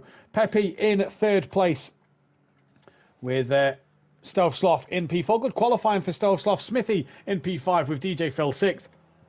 Ignore the number 1 Bentley in P7. Don't know why that is there. That should have gone either way. PN will be 7th. Bryn 8th. Welshie 9th. Kelly 10th. Holty 12th. And Dean Wysocki 13th. I forgot to press to return to garage, so you are going to have to see that silly return to garage as the race starts. Amateur move there, but that's what you get for filling out the spreadsheet. That then means that the Lamborghini is now on 52 pole positions and is absolutely cruising out front in turn. Well, I say cruising out front. The Mercedes has the most poles. The bonus is there is no Mercedes this season, so it can be caught. We nearly, it was that close. We nearly saw a new manufacturer to the grid. We did. We did. Nearly saw. Well, obviously we got the Aston Martin. There's one new manufacturer, and the Bentley, obviously. But well, no, we had them in the last season of ACC, didn't we? Yeah. I know we had the Bentley before, but there was nearly a new manufacturer. But sadly, my teammate was not impressed by it. But yeah, Smithy also wanted to go Lexus as well, by the way. So yeah. Well, I should have told Smithy to crack on and get into pro, and then we would have gone Lexus. But you know, there we go. Then it is though a battle of Audi and Porsche who will get its 51st race win. The bonuses, and so Lamborghini 52nd pole position, and that is Shane's. Where is he? That is his 4th pole position, tying him with Cobb, Emo Guy, JM Grill, Keegs, Laney, Little Leach, NJ, Smoky Devil on 4 pole positions. There's some names on that list, mind. Who's Keegs? Some names. Who? Exactly. We're underway then for the hour-long race. The formation that will start. I will change the camera as quick as possible. I do promise you that one. This is the problem Dan had last season, but we have figured it out what to do. You have, I haven't. So when the screen changes, before it loads to this, you press return to garage, and I forgot to do it, didn't I? No driver appearances this evening. There will be no driver appearances tomorrow. A. Smith makes his 50th appearance, so next week, or next Sunday at the Circuit Gilles Villeneuve then. And here we go down the hour-long race. Shane on pole. And it is green and go here for the first time. No, wait, hang on. Is that my saying? Either way, we go at Catalonia 4 race 2. It's Shane from Green Wolfenator. Pepe up has already lost out a few places. Stelfsloff's in 4th place, in 3rd place. Where is he? Is he made some places? Stelfsloff up the inside of the Green Wolfenator, and Stelfsloff goes into 2nd. Bryn from 8th place. He's already up into 3rd. The Wolfenator gets pushed a little wide. Pepe comes through as well. So Bryn's already up to 3rd with Shane leading from Stelfsloff. Here comes Welchie now attacking the back of the Green Wolfenator. All the way through the pack. All the way, here they go. Look, the timing screens now makes it up. Holty's already up to 8th. Great start from him. Argent and Dean just hanging back a little bit. KLF 11th, battling with DJ Phil. PN's up to 9th. Smithy 7th place, trying to get past his old nemesis, Welshie. Not there, he can't. Welshie trying to stick with the Green Wolfenator, who's on the back of Pepe. Bryn on the back of Stelfsloff, but it's a Lamborghini 1, 2, 3 at the moment. It is a Lamborghini 1, 2, 3. Who's ever picked the Lamborghini this season? Looks like they're in great shape. Bryn on the inside, and here comes Pepe as well to get past Stelfsloff already. I feel like it's been a bit of carnage for the backs. There's a gap. Stelf loses another place, and here comes the Wolfenator to terminate Stelfsloff's podium chances, maybe. Oh my God. Yeah, you like that. That was God. good. Wolfenator. He will be back. Up the inside of Stelfsloff, and Stelfsloff loses another place. What's happened to Pepe? I think he's had a wiggle, and Smithy is under pressure from Kieran Hargent and KLF, who still haven't worked their way forward, and it's nice, tightly packed at the minute, and this is allowing Shane to just disappear into the distance. Yeah, Dean's had a moment as well, because he's down in 13th and has lost the back of the rear. It is so congested. Stelfsloff and Welshie trading places. Oh, there's PN. There's one of the McLarens. I think it was Smithy. It was. Argy Bargy in that as well. The pit lane is open, says Race Control. And here comes Argent on the back of KLF down the straight. The tank versus the McLaren. And who's going to win? Kieran is all on that marbles. It's Smithy, apologies. Kieran on all the marbles here, Dan. That's going to really hurt his tyres breaking into turn 1 as he hits the brake pedal now and gets it stopped and turned in. Yeah, just about, as Shane is long gone into the distance. Bryn is now 2nd, so those two boys leading the way with the Green Wolfenator. He'll be back and chasing down the leaders. Holty's had a fantastic start once again, up to P4, where he needs to be. Pepe, better start for him. P5, Stelfsloff is hanging in there with his MC Motorsport teammate of Welshie right behind him. And Kelly's under pressure from Argent. He's massively under pressure from Argent, who's on the outside of the next corner. Smithy's watching this as well. Kelly goes defensive into turn 5. The long left-hander. Kieran's got to be patient. He uses the outside curb and has to tuck back in behind KLF. Arch rivals back at Bathurst many seasons ago on Project Cars, and they're at it once again on ACC already. Smithy staying close by as well, in close proximity to them. And I think, Dan, there's a yellow flag. Dean Wasoki's in the wall. He's had a moment. He is in the wall. Can he get it out of the wall? He's taking his time there, as I would have selected reverse. Dean, he's got going now. He has got going. Argent's attacking KLF. Evening to James in the chat. Our current F1 Championship leader. And Forzy as well in there. Don't forget, if you are new to the channel, hit that subscribe button. Hit that thumbs up to like the video. As many likes as possible really helps the channel, and hit that bell to be notified. And Kieran Argent really pressuring the back of KLF. Stealth Sloth on the back, or was on the back of Pepe. He's lost out a little bit. Yeah, not much going on at the minute, Matt, but the main fight is between Argent and KLF, arch nemesis in Pro-Am, and they're back at it once again, just in a different game. Different game, different cars, and here goes Kieran Argent then down the start straight. Kelly's parked in the middle of the track, not on the bits of dead rubber laid at the side. I can't even remember what they're called. The marbles, thank you, Dan. I'm losing my marbles as Kelly's defends into turn 1, and Kieran Argent cannot get the job done and still has to sit and wait. Dean's got work to do in this hour-long race, but Bryn 3 seconds behind Shane. Wolfenator a second and a half behind Bryn there enough. So the two Tickle Pink Motorsport cars are doing a fantastic job. And once again, Argy Bargy getting close to the back of KLF. There is the pit limiter permanently on for F122. Yes. And strict corner cutting.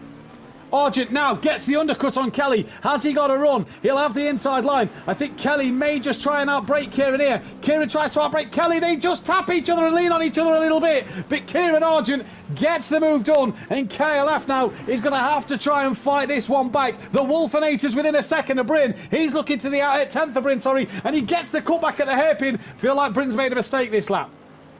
Yeah, he has. Looks like he just had a little bit of a wobble towards the middle sector, and the green. Stealth Sloth's had a mistake as well, because Kelly, Stealth Sloth tapped the back of Argent, and Kelly tapped Stealth Sloth around there, it looks like. And that for Stealth puts him down the standings after it. He's hit something hard. He has got a very dinted front end here. That may require a pit stop. Possibly so, but again, this is the benefit of this hour-long race. You can come into the pits, get the repair done, and hope that something happens so that you're able to work your way back up the order. Indeed you are. Bryn trying to get on the back then of the Wolfenator. Here comes Argent now. He's now starting to pick places off. Welshie goes defensive over Argent at the minute, and down into turn 1 they come. Argent onto the curb on the outside, and just look at the Bentley's braking ability. Oh, he's turned in on Welshie a little bit, and Welshie, has he lost it? He has. Kelly now, thank you mama for the carrots. That's the first one of those this season. He'll take that position. Pedro in the chat, amazing racing and the best comms I've ever heard. Great job, guys, really enjoying it. Thank you very much, Pedro. We try our best to put on as good a show for you guys as possible. Argent now 6th, Kelly 7th, Welchie down in 8th, and his nemesis Smithy behind him.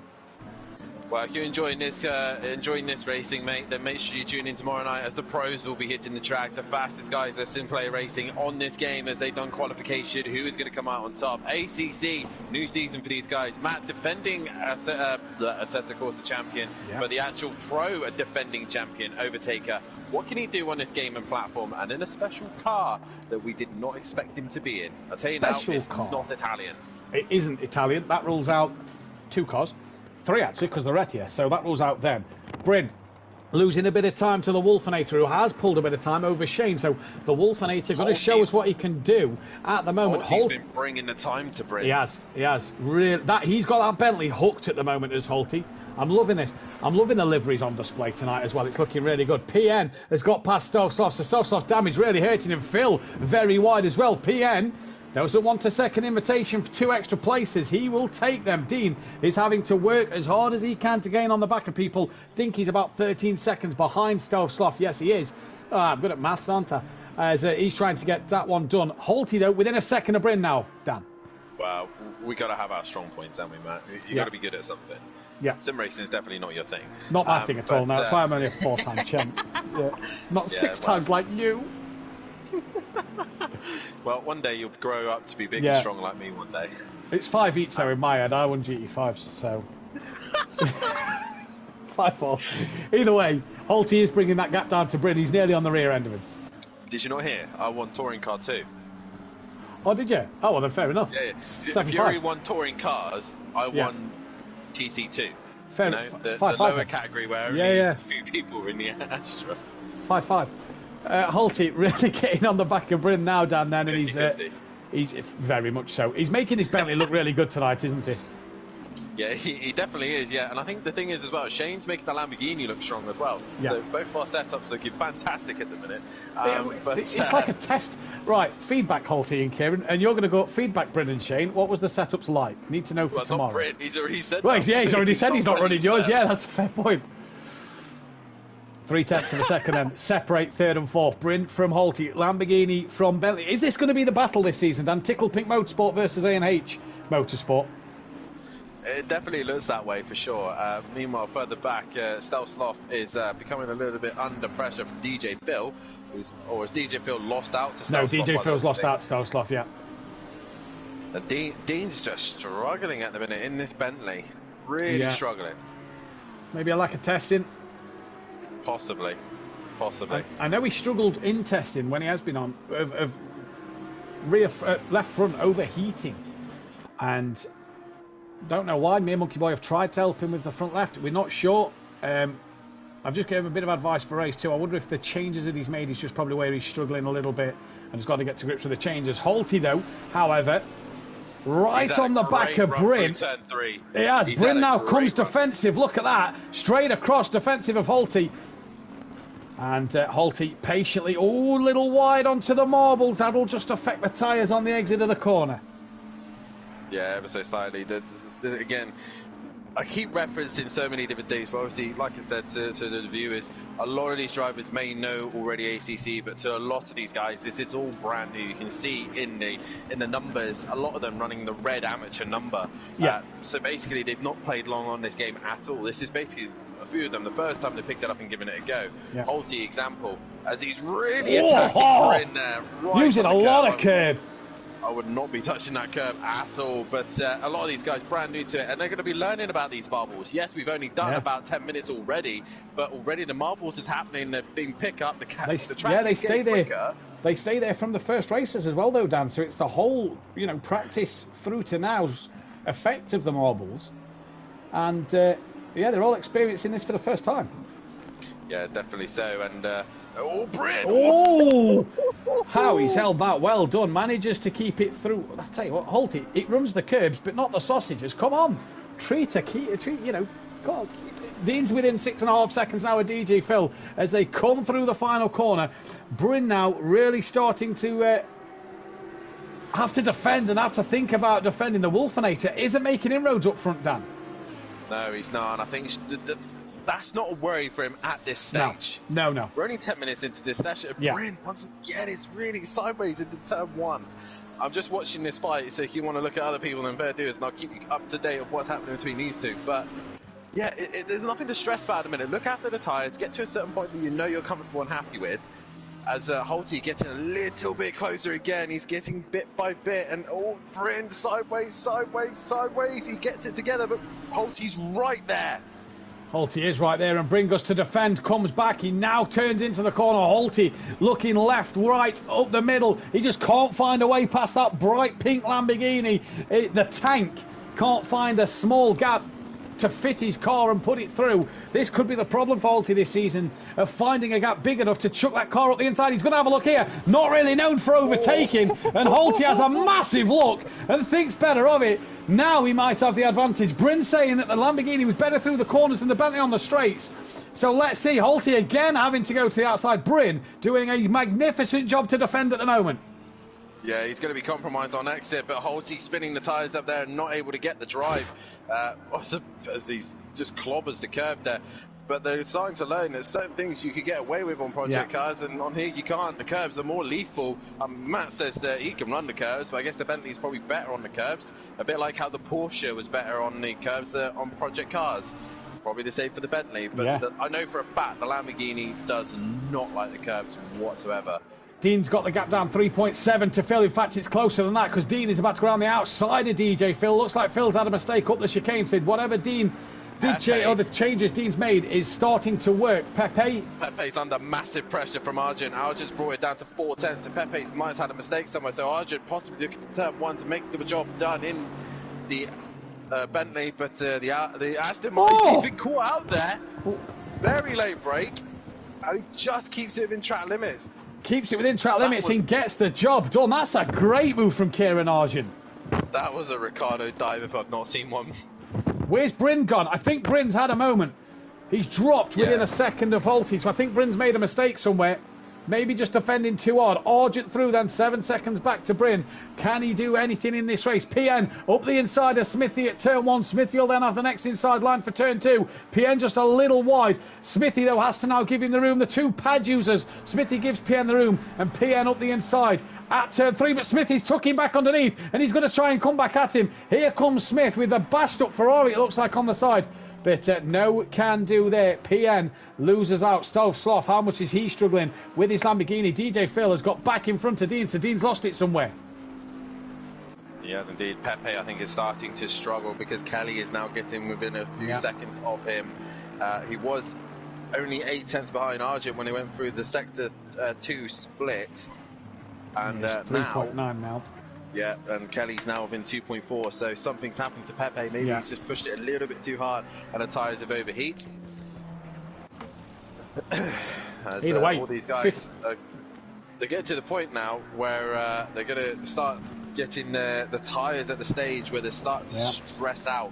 They've only now got, what's the race for? So half an hour. They're already only halfway between their first race and this one. So they're really going to be struggling on their car now. Yeah, and this is the thing with this second race is they'd have been pitting around this mark maybe to get the tyres changed. They've now got to do that extra bit of distance on their tyres to make sure that their tyres are up to, to doing that extra time. They've got at least 10 minutes till the pit window opens, I believe. I can't remember when you said it. I think it's 20-minute pit window. I think it's 35 to 15 that it will open and then close, if I'm correct. So it should be within the next 10 minutes. Also, just so you know, the green Wolfinator has brought that gap down ever so slightly. It was in the 4 seconds for a while. It's now down to 3.9. So he's slowly creeping on the back of him. Is this where Wolfinator has probably done different races or different leagues? Is this where he's now starting to get into his stride? He knows how to do a longer endurance race. Well, Shane, this is the first time he's done an endurance race. Yeah, possibly so. Dean back within 8 tenths of then DJ Phil. Kelly 1.3 off of Pepe. So Pepe really starting to struggle. PN within 1.7 to Welshie then. So there's time being gained by certain drivers at the moment. PN trying to work his way up through the grid. And like you say, the Green Wolfinator's experience of that hour-long race could be coming to him. Argent's past Bryn. So has Bryn had another moment somewhere? Possibly so. I'm currently on board with KLF, who is getting closer and closer to Pepe. He's within reach now. If Pepe makes another mistake, the McLaren 22 of KLF will be able to find a way through. It will indeed. You keep me up to date with that because Dean's just he's just had a sniff up the inside of DJ Phil's McLaren and he's right on the back of him here. So we'll keep our eyes. PN's past Welshie on the timing screens as well. So we've missed that one. But here comes Dean with squash. We're on board with Kelly now then. We jump to KLF. Poor exit out the chicane. Does Kelly get the run? You see the marbles on the left and the right of the circuit. KLF, on the back of Pepe down the start straight to start lap 9. And here they come then. 43 minutes left in this race. Can Kelly, you see him? It hasn't got long enough. It was just reeling it in enough, and Kelly has to wait once more. Dean's round at the hairpin. Dean has had a spin, and he has lost all that time he's gained. So we'll jump back to Kelly now.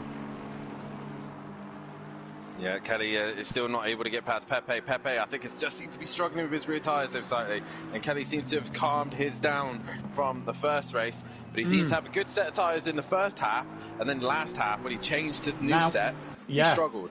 Did he have his new set up right? I wonder if that's the problem. Whereas staying on this first set. They might just stay in that perfect window. So Dean has got work to do here. Hopefully he can get it done to get that time back to Phil, because he has been pulling that gap down to Phil. Stealth Sloth gaining on the back of Smithy. Dan, you keep your eyes on Kelly again for a moment. You're going to see Stealth Sloth and Smithy for a moment. The other Audio Sport Racing McLaren. Kelly's had a great run. He's had a great run through the right-hander. We've jumped back. Talk us through it, Dan. We are back. He's had a great run through the right-hander. He's looking to the inside of the hairpin. He's very late on the brakes. He's got the nose in. Is he going to get it stopped in time? He does. Pepe gives him respect, and through the inside goes KLF 900. Well done, Dad. That was a nice smooth route. I think I taught him that one. But nicely done there from Kelly. But more importantly, Green Wolfinator has brought the gap down to 1.8 to Shane. Shane is struggling. Stealth, we'll just go back to Shane in a moment, but Stealth Sloth looking up the inside of Smithy, then as Smithy having a bit of a wiggle here and there. The teammate of Kelly, these are both catching Welshie as well. That's Smithy's rival in front, and here comes Stealth Sloth then, having a look at Smithy, and can he get this job done? This is the biggest question now. Stealth Sloth looks like he's got massive damage, and Smithy, we know how good he can be when he starts to learn the game. We saw that on Project Cars. Stealth Sloth, I tell you what, Stealth looks a better driver on this than Project Cars 2. Possibly so. I know for a fact as well that Smokey Devil seems to be a lot better driver on this game as well. We've seen him do a couple of races on here, and he seems a lot more smoother on there. But I'm just keeping an eye on Green Wolfinator and Shane. We're still 1.6 at the minute, but he does look more comfortable at this stage, does the Green Wolfinator, and he's bringing that gap down to Shane very quickly. 20 minutes gone in the race near enough, and this is the experience of making your tyres last, making everything work for the time being for you to get to the end of this race. Stealth Sloth still looking at the back of Smithy's McLaren. It's just 0.7 of a second. Smithy within 1.5 to Welshie then as they come through. Pepe has lost out a second to KLF. KLF now 8.2 behind Bryn. Argent though is 4.5 behind his teammate. Holty not making the progression to the Green Wolfinator like I thought he might have. No, definitely not. But either way, it's a well-rounded grid at the minute with this. The way the qualifying has panned out, it's given us a very tight grid, and obviously a lot of, I say a tight grid, it's given us some good battles. It's not just one driver disappearing into the distance as the Green Wolfinator losing a little bit of time in that last sector, but he is there as Stealth Sloth. The pit window is now open, so these guys can pit within this window. Oh, 40 minutes. So, right, 40 to 20 minutes then is the pit window. I thought it was 35 to 15. So, pit window open. Stealth Sloth get a little bit closer to the back of Smithy. Smithy taking a lot of curb, but Smithy's also on the back of Welshie. Stealth Sloth is sending it down the inside. Well, he's done well to get that stop there, and he's really closed in on Smithy now. And that was a bloody good send it. That is. Whoa, where's Welshie gone? Smithy now to the outside of Welshie. Here, these two go having a great battle. The rivals have been rivals. Oh, Stealth has turned his teammate around. Smithy beautifully done around the outside, and Stealth Sloth turns his teammate around. It's a Neil Shedden moment. It's a Neil Shedden moment. They've come together. They've hit each other. We're not at the British tracks yet. We'll be doing that, in the future. Wait till we get to Alton Park. Meanwhile, 8 tenths between the top two. 8 tenths between the top two. Then the Wolfinator is hunting down. He's got pink wheels and a pink trim, but he's coming for the pink car. The Tickle Pink Motorsport then of Shane is now under pressure. 7 tenths that gap now. Welshie then, after that spin from his teammate, first man into the pits. Dean Wasocki 6 tenths to the back. In fact, no, that's not updated because he's well in front of DJ Phil now. And I just thought of another one. It's been a Mark Webber and Sebastian Vettel, a Daniel Ricciardo, a Max Verstappen. Here's a better one for Catalonia, a Rosberg Hamilton. Oh, yes, a Rosberg Hamilton. Yes, I absolutely love. Whoa, Green Wolfinator, better exit in the final corner. He's got a great run out of the final corner, and he's going to get into the slipstream of the Lamborghini. But is that McLaren got a strong enough straight line speed? It's got the toe, but I think he's carrying a little bit too much wing to make any advantage of it. Yeah, it just doesn't seem like he's being pulled in by that slipstream, does it? As down into turn one, the Wolfinator using all the road and off-road accessible to him, gets it into turn one, and you just see now Shane, who's upgraded his steering wheel and sim rig through the off-season from Project Cars 2 to now to become more competitive. The man who finished top 3 in Project Cars last year, looking for a Pro-Am title win maybe this season as well. His pit stop is done. He's on his way out, but he's dropped down to last place. Stealth Sloth still within half second of Smithy, but this the battle for the lead with just over half the race to go.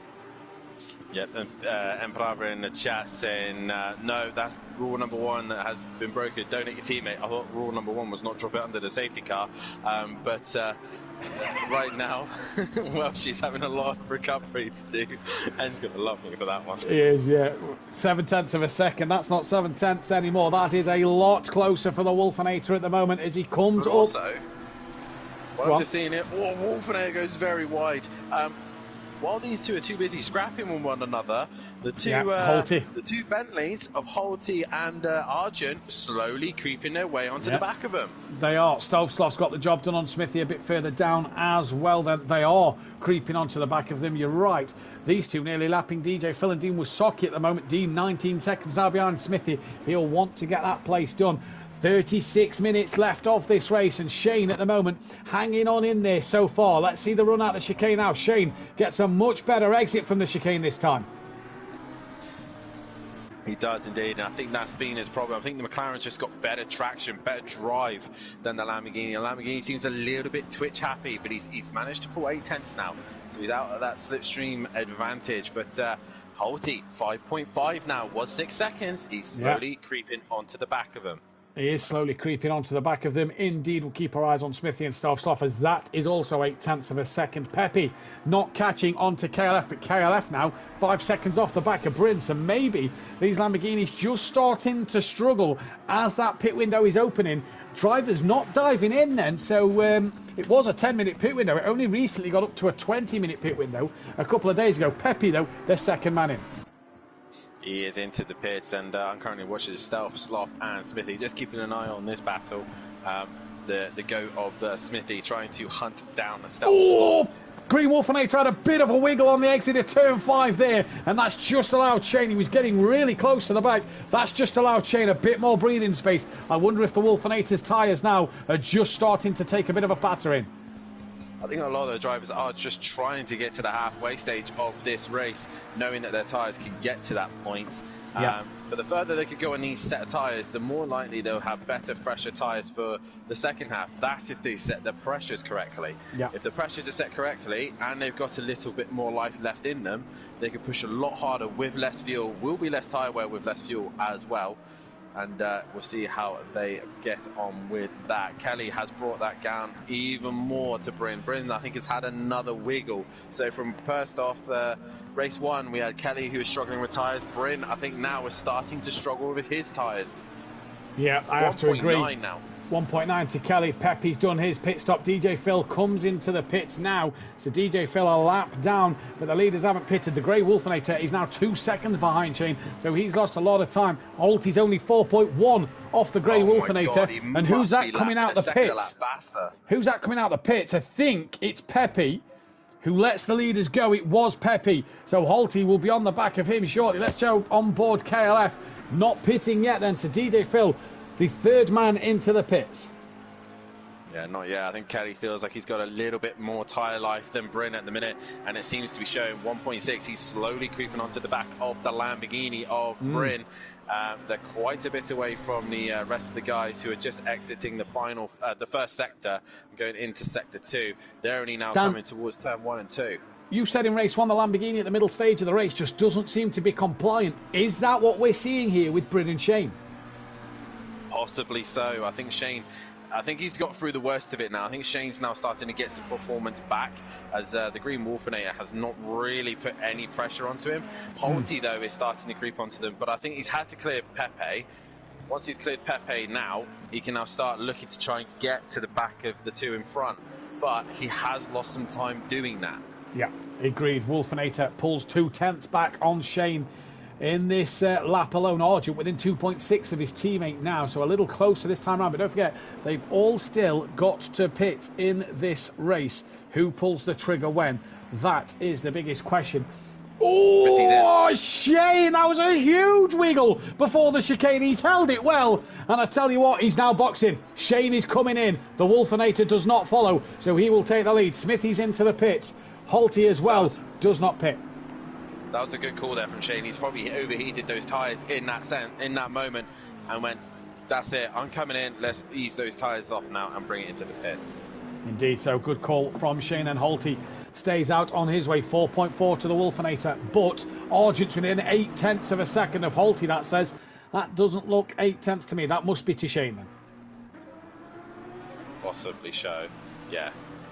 I reckon that's where Shane has dropped behind Holty, and then Argent's crossed the line just after. So either way, Shane in the pits, Smithy in the pits. And who will do what? DJ Phil down to last place. Who's that? That's Pepe getting past Smithy. And Welshie, oh, he's had a little excursion at the final chicane here. So Welshie's coming around the final corner now. Smithy's off and away he goes. We'll get back to your point in a moment, Dan. Smithy will be off the limiter now. Welshie's going to fly past him, but he will stay ahead of DJ Phil. Daniel, back to you.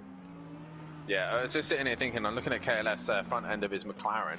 He's got a slight bit of damage. Obviously, earlier on in the race, Stelsloff did drop it in front of him. Has Kelly been possibly suffering from a little bit of light damage from the front of the car? I reckon so.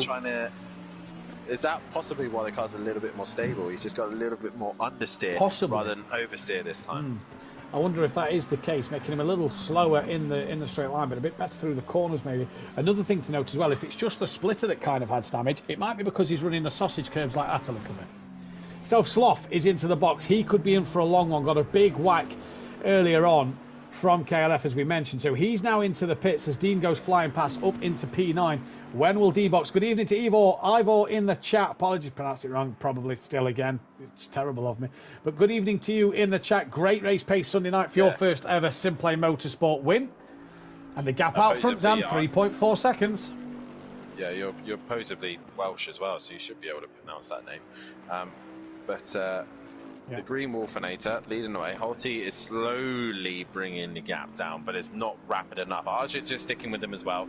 As Bryn's now into the pits, as Kelly got up right behind him, and Kelly now extending his stint. And I think as well, Kelly at the minute just seems happy with these tyres. I think he's a little bit cautious to go into the pits.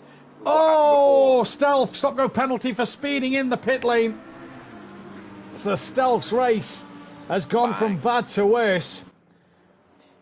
That's going to help Smithy and Welsh out. Yeah, massively. And maybe Dean Wysocki bringing him back into that fight with Stelsloff after his poor early positioning. And this is the thing with the hour-long race, Dan, look. We'd be coming to the end of the sprint. We'd be coming to the end of the sprint race by now, but Stelsloff's just got his penalty, and Dean now, knows that he's in with a shout of maybe gaining on Stelsloff through that, because he's got to have another 30-second pit stop. Yes, he does, as Bryn's in the pit. So what can Kelly do now with Bryn in the pit? Can he slowly work his way onto the back of him and jump him in the pits? He obviously managed to get the undercut to work. Can he get the overcut to work now? That's the question. 3 seconds now between Holty and the green Wolfenator. Also, I've just noticed that the gap to Argent and Holty is 4.2 seconds as well. So we'll see what happens there. PN in the pits as well. So this will help him out in terms of that battle with Stelsloff. Shane goes back ahead of Bryn. Of course he does, because he's pitted. Dean Wysocki now in the pits as well, and he will be good to go for the rest of this race when he's done it. Bryn's cleared and away he goes. The benefit for him is that he was the very last pit box, so he's straight off the limiter and down the straight he goes. The green Wolfenator goes past as Holty's Holty's gone into the pits. So I was confused there because it went to 6.5. Holty's pitted. It's now Argent in P2. He's going to extend his stint one more lap. Yeah, he's now 6.5 to the green Wolfenator, so we'll have to keep our eyes on this pace. Kelly stays out once again, so trying to really make this overcut work. 8 minutes left. Smithy's pitted, so in terms of teammates, really, Dean doesn't have a teammate. He's an independent driver, as is the Wolfenator, so them two can pit whenever they want. The only person who's left to pit with a teammate is Argent, but Holty currently in that pit box, meaning that he cannot do so. Stelsloff back in for his stop-go penalty, and he's behind Dean, who's already in the pits himself, so Stelsloff's going to lose heavily to Dean here. Yeah, massively so, and he's going to be annoyed, but this is something they're going to learn in the first race. This is everything they're learning right now, and they go, right, I can't do this, I can't do that. So when they then go to Silverstone, which a lot of the drivers know and probably love as well, they'll be a lot more confident and more able to attack when they can. Oh, look at this. Dean, Dean and Holty was out the pits at the exact same time. They had a little ding-dong there, and Dean off the brake, on the brakes to let Holty go, as Holty is the leader car. Dean then can pull away from Stealth Sloth now. DJ Phil didn't get past him, but Smithy and Welsh did. So Dean sitting at the moment when it changes around that P11 mark, and we'll have to hunt down Welshie and Smithy again. Argent's lost time to the Wolfinator on this lap, Dan, as the stop-go for Stealth Sloth has been cleared. It has indeed. Wolfinator going as long as he can. So Argent he's is probably thinking, yeah, he's just got to go with whatever he's doing and probably react to him and keep him thinking about what he needs to do. Holty and Argent now are on two different strategies. Holty with a bit of clear air, and after to try and hunt down Shane is his goal. He has got 2 lap cars in his way, but they're trying 2 different strategies here. Argent trying to keep the pressure on the Wolfinator, while Holty is trying to put the pressure on Shane. Indeed they are. Kelly not pitting as well, so he's clearly thinking of going longer than Bryn. At the minute, he's 31 seconds ahead of Shane, so Shane will probably get the jump. Bryn is 38 seconds behind Holty, who is 10 seconds behind Shane, so Bryn is a fair way behind KLF at the moment, so they will... We'll see what happens there. Hopefully, by the time this pit window ends in the next 6.5 minutes, we'll have Holty and Shane back around the Wolfinator, and this will be game on once again, Dan. For sure. Kelly's just quietly minding his own business at the minute, just trundling along, doing his lap times and just keeping himself clear of any incidences or trouble. Shane's luckily got some clear air. Meanwhile, Holty has really not done anything with the pit stop he's done. He's stuck behind 2 lapped cars at the minute, while Shane has got the beautiful clean air with no one in his way. Indeed he has, then, as they come through the hairpin. We're on board with Pepe at the moment, who's a lap down to, I believe that's Argent, the car just in front. Yes, it is. And Argent all the way in second place, but yet to pit, so Pepe should get his pit stop back. Right, car number 186, is he going to dive into the pit lane this time? Yes, it is. Thank you, Unorthodox. Where does Argent go? He's boxing with the Wolfinator. I knew it. Kelly just outbrakes himself at the hairpin, gets himself stuck on the sausage curb a little bit there. You did call it right then, Holty. As you're lapping Smithy here, he's only just come out of turn 5. Game on for Holty. It is more Shane, apologies. Yes, Shane's now on the back straight. Game on then. It is indeed. I think Shane, he's had clear air. He's had the easy advantage of not having to run into dirty air or any other cars. The Wolfinator's only now just stopped. He had to wiggle ever so slightly forward to get it stopped, and Shane is now in the middle part of the final sector. So I think Shane's got this easy. Holty is going to be he's gone very, very wide. But Holty's the one to keep an eye on. It's going to be tight between him and the Wolfinator, I reckon. Well, the Wolfinator's not gone green, neither's Argent yet, as here comes Shane through the final chicane. He's into the last corner now. Still not green for the Wolfinator and Argent, and has Shane, who pitted well earlier than these two, really got this job done. It's still not gone green for them, and Shane comes flying through to take the race lead back. Well, provisional race lead back. Holty's on the start straight. They've still not gone green. They both go green simultaneously. Holty jumps himself into second place. What an earlier pit stop. The longer overcut hasn't worked. That's worrying for KLF on Bryn. It is a bit, but obviously the thing is, though, Kelly's got clear air. He's got the clean air. Yeah. He's not been in any trouble. He's not had anyone to worry about. Meanwhile, where is Bryn on track? He's got a car in front of him, and he's gone wide in the final chicane. So he has got a little bit of traffic. So Bryn's been a little bit sloppy as well. So really, it is only now Kelly left to pit, and he's into the final sector. Really, this is time for him to pit. Stealth Sloth is back into the pits. Shane makes massive gains then over the green Wolfinator, and Holty gets the jump. Could be a 1-2 for Holty in this. As just watching Welshie here, Smithy within 0.6 of a second of Welshie, and they've got the green Wolfinator on the back of them. Smithy being shown the blue flags. Now, this is GT rules, but Smithy, one of the more respectful drivers. Welshie a little wide. Smithy now getting closer. The Wolfinator getting closer to Smithy though. GT rules out as Smithy stays wide. Wolfinator goes through. So we'll have to just wait for this battle to develop again. Kelly stays out. He's going for one more lap. He's going to run out of time though. He's got 3 minutes to get it into the pits. He's got to be in the pit lane before the pit window ends. That's what I found out in testing. Welshie a little deep. Wolfinator follows. Who's got a drive-through penalty for Stealth? Oh, his second race has gone from bad to worse here tonight. A stop-go and a drive-through. The Wolfinator flashing the lights. And don't worry, that's not excessive flashing.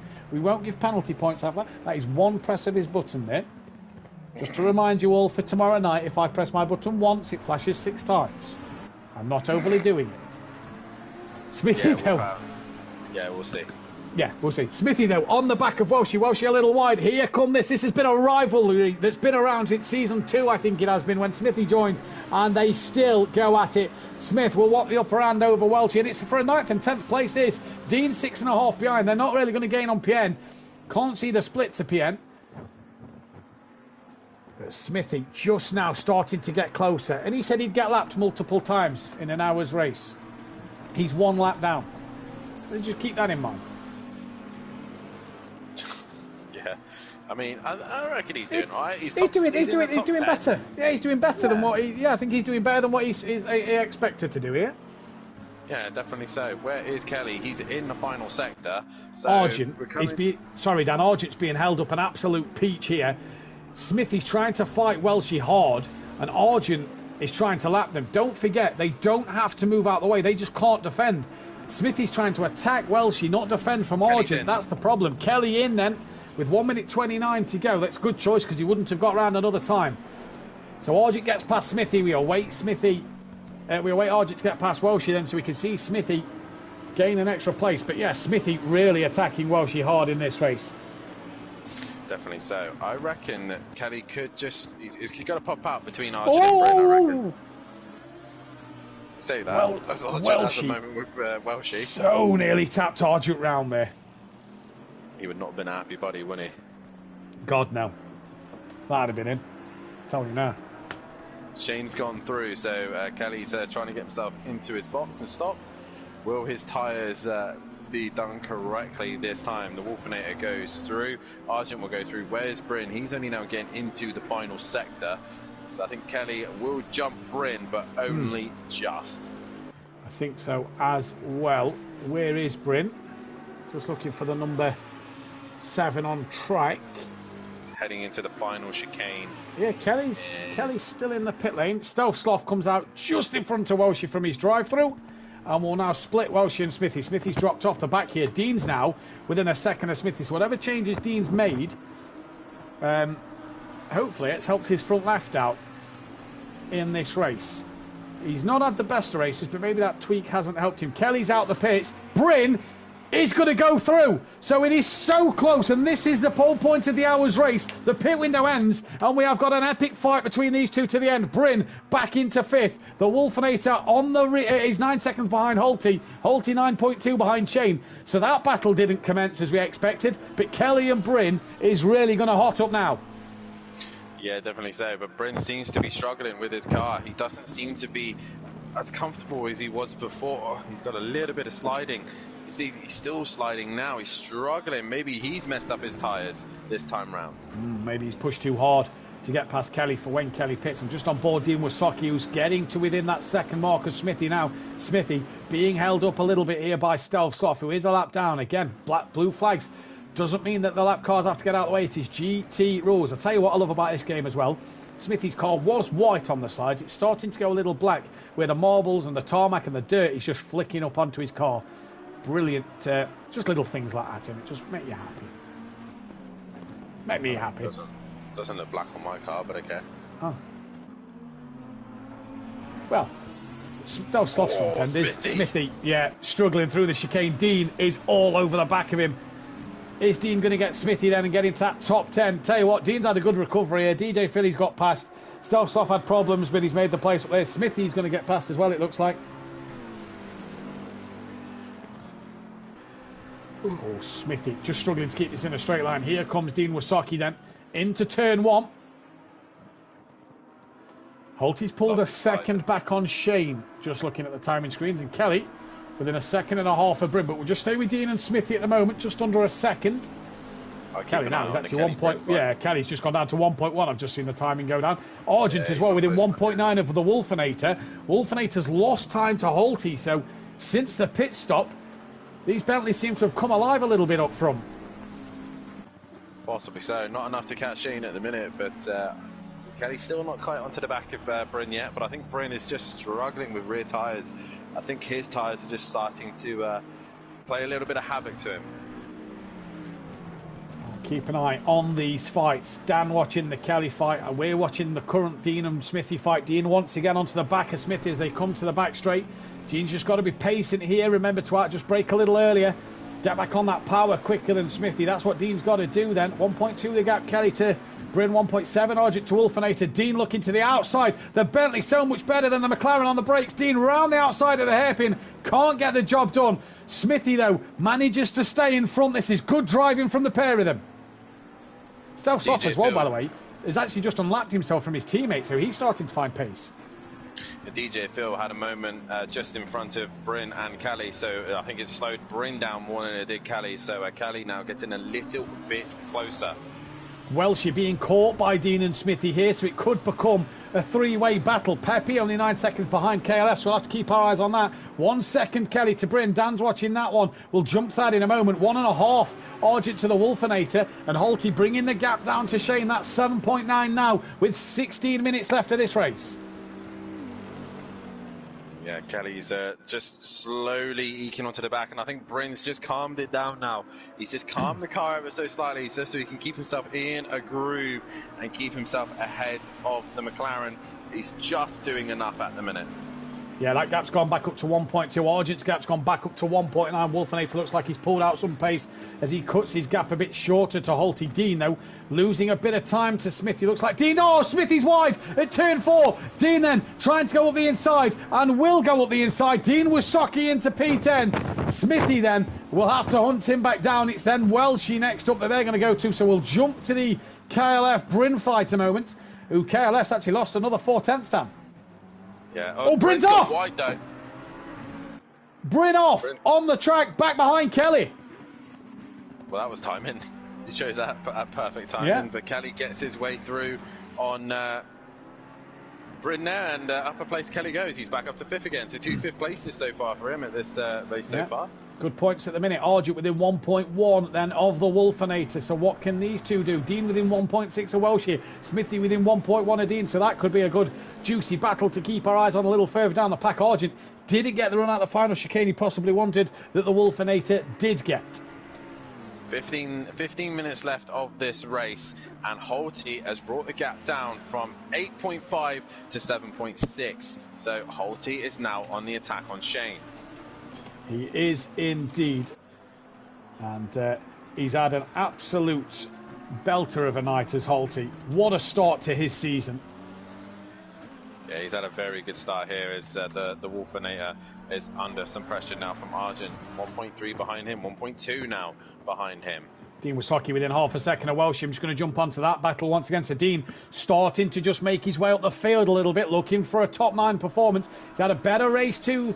I say a better race too, but this is the whole point of the hour, Dan. Look, Dean 45 minutes ago was 17, 18 seconds behind the car in 12th. He's now fighting for a top 9. He is indeed. He is working his way back up the order ever so slightly. But, well, she's going to put up a fight, and Smithy is still right there. He's still able to give him a good scrap. He is indeed. Smithy is in the background, ready to give him a good scrap, and we'll see what will happen in this one.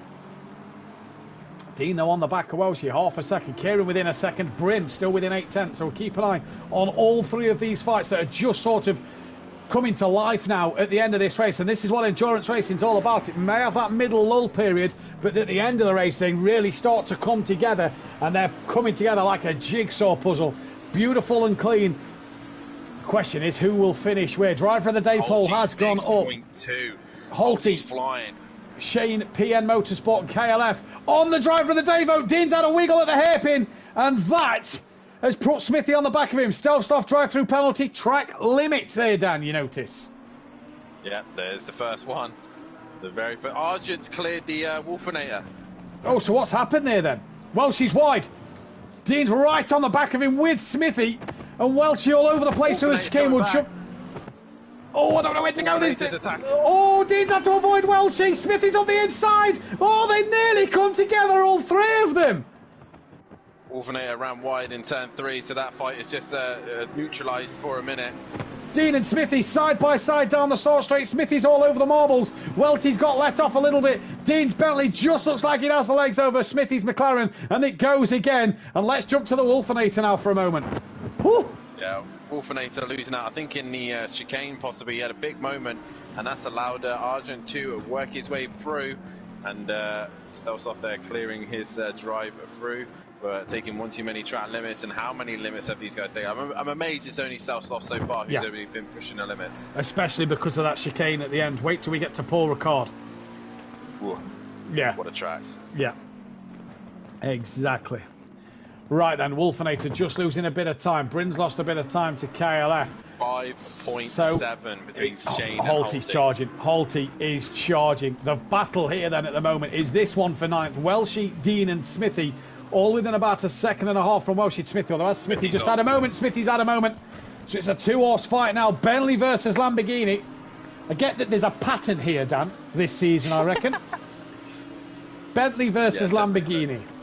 With a McLaren in the mix. Oh, Welshie's deep. And Dean does not need a second invitation. Oh, he may do actually. Welshie's back on. And, oh no, he's had a little mid-corner snap there. Thank you, Mama, for the carrots. Dean Wasaki P9. Bryn and Kelly have just coming up to this scrap. So last thing they need is to be tripping over these lot. Yeah, they are. Smithy, obviously, the car in front of Kelly. And Dean now, yeah, he can take positives away from this second race, I reckon. I reckon a lot of drivers can take positives tonight, to be fair. First 2 sets of races out there, I think a lot of drivers can be positive with their performance. Dean then, no sector time to PN. So where is PN on track? He's gone through sector 2. That is why we do not see the sector time Dean to PN, because the gap is too great at the moment. 5.2 though, the gap out front. Wolfinator is now a second and a half behind Argent. Yeah, I'm not sure what's happening to Wolfinator. He just seems to have gotten to this like lull stage where 1 minute he's quick, next minute he's just a little bit slow. Yeah. No, there's just no. I don't know. I feel like the McLaren has kind of overworked his tyres, possibly. I must admit, though, based on the longevity of this race in the Pro-Am field, I'm saying this, the Bentley looks a good car. It looks a good car. It looks like it's. The Lamborghini seems to go off in the middle and come back towards the end. The McLaren seems to go off at the end. The Bentley seems to be a slow starter. Yeah, the Lamborghini, I think, at the minute is the all-round faster car. But on raw pace, I think the Bentley has the advantage just by being a little bit better on tyres, being a little bit more stable. But I think overall lap time, the Lamborghini is quicker, possibly the McLaren quicker as well than the Bentley. But the Bentley's just better on its tyres and better overall looking after the car. Seems to be better at the end, doesn't it? And that's where it's kind of mattering, because Holty's now 4.9 seconds to Shane. So that gap coming down. Argent 8.8 off the back of Holty. Green Wolfinator 1.6. Kelly not yet. Headset problems Green again. Wolfinator, yeah. Bryn 2.6 behind. On the PS5 one? I am. I couldn't connect the PS4 controller to the PS5, so yeah, I stayed with it. Bryn's lost out a little bit. Pepe's 13 seconds behind Bryn. PN is 13 seconds. Pepe and PN a quiet second race, but nonetheless they will be pleased, I imagine, with their second race performances. Yeah, definitely scoring some decent points, especially PN after taking a solid race 1 and a solid race 2 as well. So decent points for him. All round, it's been a very good showing from all drivers as the Wolfinator gets a little bit closer to Argent again. He does a little bit. Holty has the gap down to 4 seconds as they cross the line. Sorry, as they go through sector 2. So he's brought the gap down from the start line to sector 2, 9/10 of a second. That Bentley really is singing in the hands of Holty at the moment. Pretty good overall opener to the season, Dan, to be fair. Some good racing. Argent's wide, kicking up a lot of dirt. This will get the Wolfinator interested now. Yeah, now obviously Argent's tyres will be slightly dirty. He's bounced over the curb because he hasn't got the grip. Wolfinator a lot better through the chicane, takes a little bit more track limits. Obviously, if you go past that yellow sausage curb, that is over the track limits. So he's just within it, and now 8/10 separating these two now. It is indeed 3.7. Holty took 1.2 out of Shane that lap. Argent, though, may have to start thinking of defending from the green Wolfinator in this one, as there is 7 minutes 54 left of this race. And for Argent here, it has been a cracking night of racing. I bet he didn't expect a podium in his first Bentley race. Just say, by the way, back on the back of Welshie again. We've had now 7 races on ACC at Simplay Motorsport competitively. The Bentley has won 5 of them. Oh, Kelly's had a moment. Kelly has had a moment, and Britain's right behind him. Oh, he is, yeah. But as he's had a moment, Britain's got to the back of him. Welshie's got held up by it, and now Smithy is on the back of Welshie. On the back of Welshie. There's battles everywhere you look at the moment. Is Bryn going to look into turn 1? He has a think. He has a little look, but no interest there from Bryn. No, he's not quite close enough, and right now Kelly is I don't know what happened, maybe just bounced over the curb, maybe, yeah. But Bryn is right there. He's right on the rear wing. Oh, Argent's just ran over the sausage curb. That has put the Wolfinator right on the rear wing of the Bentley then. Oh, and Bryn and Kelly have come together. Oh, they're facing each other. What has happened there? Dan, talk us through what happened. Oh, I came to see what you were looking at, but by the list of things, I think Bryn went to attack Kelly, missed his brakes, and hit the back of it. Bryn has waited for him, but look who's come in to join the party. It's brought Pepe into play here now at the final sector. Holty's only gained half a second this lap, so Shane's responded to Holty. The Wolfinator had a poor run out the final sector there. Pepe's right on the back of Bryn. Smithy on the back of Welshie, but Pepe, the Aston Martin, on the back of Bryn. And Dan, as I was saying a moment ago before this all happened, sorry, I was being pointed to there. As all this was happening, 6 out of the 7 races on ACC at Simplay Motorsport won by a Bentley. Who won that other race? What car? Ferrari. Was Ferrari. Do you know the driver? Gavlar. Gavlar. Well remembered, Daniel. Good track knowledge.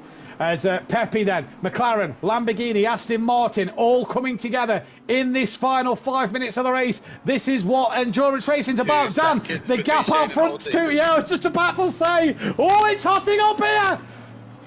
Oh my God, it's coming down right to the wire, not just for the top 2, but for every position. Kelly has got the traction. He's pulled away from Bryn. Bryn's now got to worry about Pepe, who's breathing down his neck. Pepe coming for Bryn. I wonder if Bryn's carrying a bit of front-end damage. Will this help Pepe out? Welshie. Smithy's attacking Welshie. Green Wolfinator's on the back of Argent. That's 8/10. Holty's 1.5 seconds behind Shane now. It is all happening. Oh, I love endurance racing. Pepe within 4/10. I'll keep an eye on this fight. Will you keep an eye on the leaders? Yeah. Holy fact, scrap that 1.5 seconds. Holty's within a second of Shane now, it looks like. Shane a little wide at the final corner. Holty's are coming. Let's keep our eyes on Pepe. Dan's watching the 2 leaders. Pepe into turn 4. Gets really close to Bryn. Holty can smell blood. Holty can smell blood. He sees the stricken Lamborghini of Shane. He knows he can get it, but he's got 5 minutes really to do it. 5 minutes. Oh my days, this is what endurance racing is all about. It comes together at the end. Pepe! Oh, he's gone straight on. Let's take a look at Smithy. That gap's opened up a little bit. Let's look at the Green Wolfinator. He is right up Argent's chuff here. This is fantastic. We'll go to the leaders though. It's half a second. It's Lamborghini versus Bentley for the lead. Holty has a look at the inside at 5. Can't get it done there though. Oh, I love this racing. This is fantastic stuff. They've worked hard for 56 minutes. They've got just under 4 minutes left to go. And it's all coming down to this for loads of places up and down the grid. For sure, Wolfinator just seems to be getting better grips. There's one Bentley is in its stride. The other one seems to be struggling right now. Argent under pressure. Oh, Shane's gone slow. Shane's gone slow. Holty's got him. Oh, coming out the corner onto the back straight, Shane went slow. Holty leads this race. I think DJ Phil's had a moment. Yeah, yellow flags, DJ Phil. But Holty has had a moment. Shane has had a moment somewhere. And Holty leads this race. The Wolfinator on the back. It's PN. PN's within 6 seconds now of Pepe. So PN could be on for a couple of places. Wolfinator just touches the grass. Smithy must be able to paint a picture of the back of that Lamborghini because he's lost out a little bit. 1.4 is the gap now, so that's gone up a bit. We'll keep our eyes on the Wolfinator now. Oh, such a shame for Shane there. He had this race under control. An hour-long race. He had no worries, no stresses. And just towards the end of this race, Holty gets him after Shane makes one tiny little mistake. We didn't see the mistake. He was just slow. We didn't see what happened. He was just slow. Short shift, maybe. Yeah, possibly so.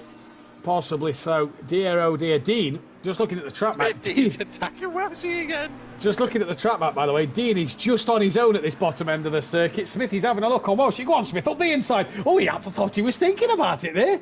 Looked like he was going to have a lunge. He's got his teammate coming back up to lap him. Where's Welshie? Smithy's got him. Smithy's got him. Oh, not yet he hasn't. Not yet he hasn't. He's done this once. Can he do it again? He did it to Welshie last time. He has, right round the outside. And his teammate's watching. His teammate will be telling him that's a lovely move. Pepe's got past Bryn. Bryn's had a moment. He has had a moment. Bryn's now on the back of Pepe. PN isn't too far behind these two as well. So place is being changed here, Dan, at the very end of this race. And while Argent's managed to get the Wolfinator, that's back up to a second. Let's keep our eyes on Bryn, see if Bryn can do anything here. I think he's struggling with those tyres. He's just got no tyre life by the looks of things. Pepe is going to have to try and defend for his life. I think we're going to be starting the final lap, this lap, when Holty comes round. But Pepe up into 6th place now. Kelly's trying to find a way past on Welshie and Smithy right now, but they're having their own little scrap. Into turn 1, trying to stick to the back of Pepe. Bryn's tyre life just maybe dropping off at the end here. Leader on final lap. Holty crosses the line to start the final lap of this race. He is going to be well happy with this. 2 from 2. He is going to be well happy with this. 2 from 2. He's on his final lap. The Wolfinator's got one last chance to get past Kieran Argent and DJ on his own, as is Dean Wasocki. Bryn having a look up the inside of Pepe there, then just starting to lose out at the back of this pack here. Just keeping an eye on Holty so you know where he is on track, and Matt's having headphones issues again. Because right now the Wolfinator goes deep, he's gone wide, he's lost time, and I think Argent might be safe now. Meanwhile, Bryn is still pressurising Pepe. Pepe going into the hairpin. Is Bryn going to go down the inside? He's having a look. He thinks better of it. Maybe learned his lesson a bit from if he tried that with Kelly. Obviously, we missed that one. Look at the marbles, Dan, kind of piling up on the outskirts of the circuit here. Yeah, you do not want to be going offline at the minute. Right, the race, the timer is done. So this is the last lap. Where is Holty on track? Car number 9 is at the hairpin. So we'll just keep on this Bryn and Pepe fight for the time being. Oh, Pepe, not the best exits. Neither did Bryn get the best of exits, neither. Bryn needed to get that one clean. They've got Welshie struggling in front of them. So we'll come back to that fight. Holty then into the final couple of corners. And he has been the dominant man. Not in qualifying, not maybe the overall outright pace from the Bentley, but he has had the best pace of the racing tonight. Holty is going to take the checkered flag. It's another race win for him. It's a fantastic result. Shane will come home for a great P2. Oh, and Argent just gets the Wolfinator at the line. A P3 for him. Well done to them two. What a display that was there then.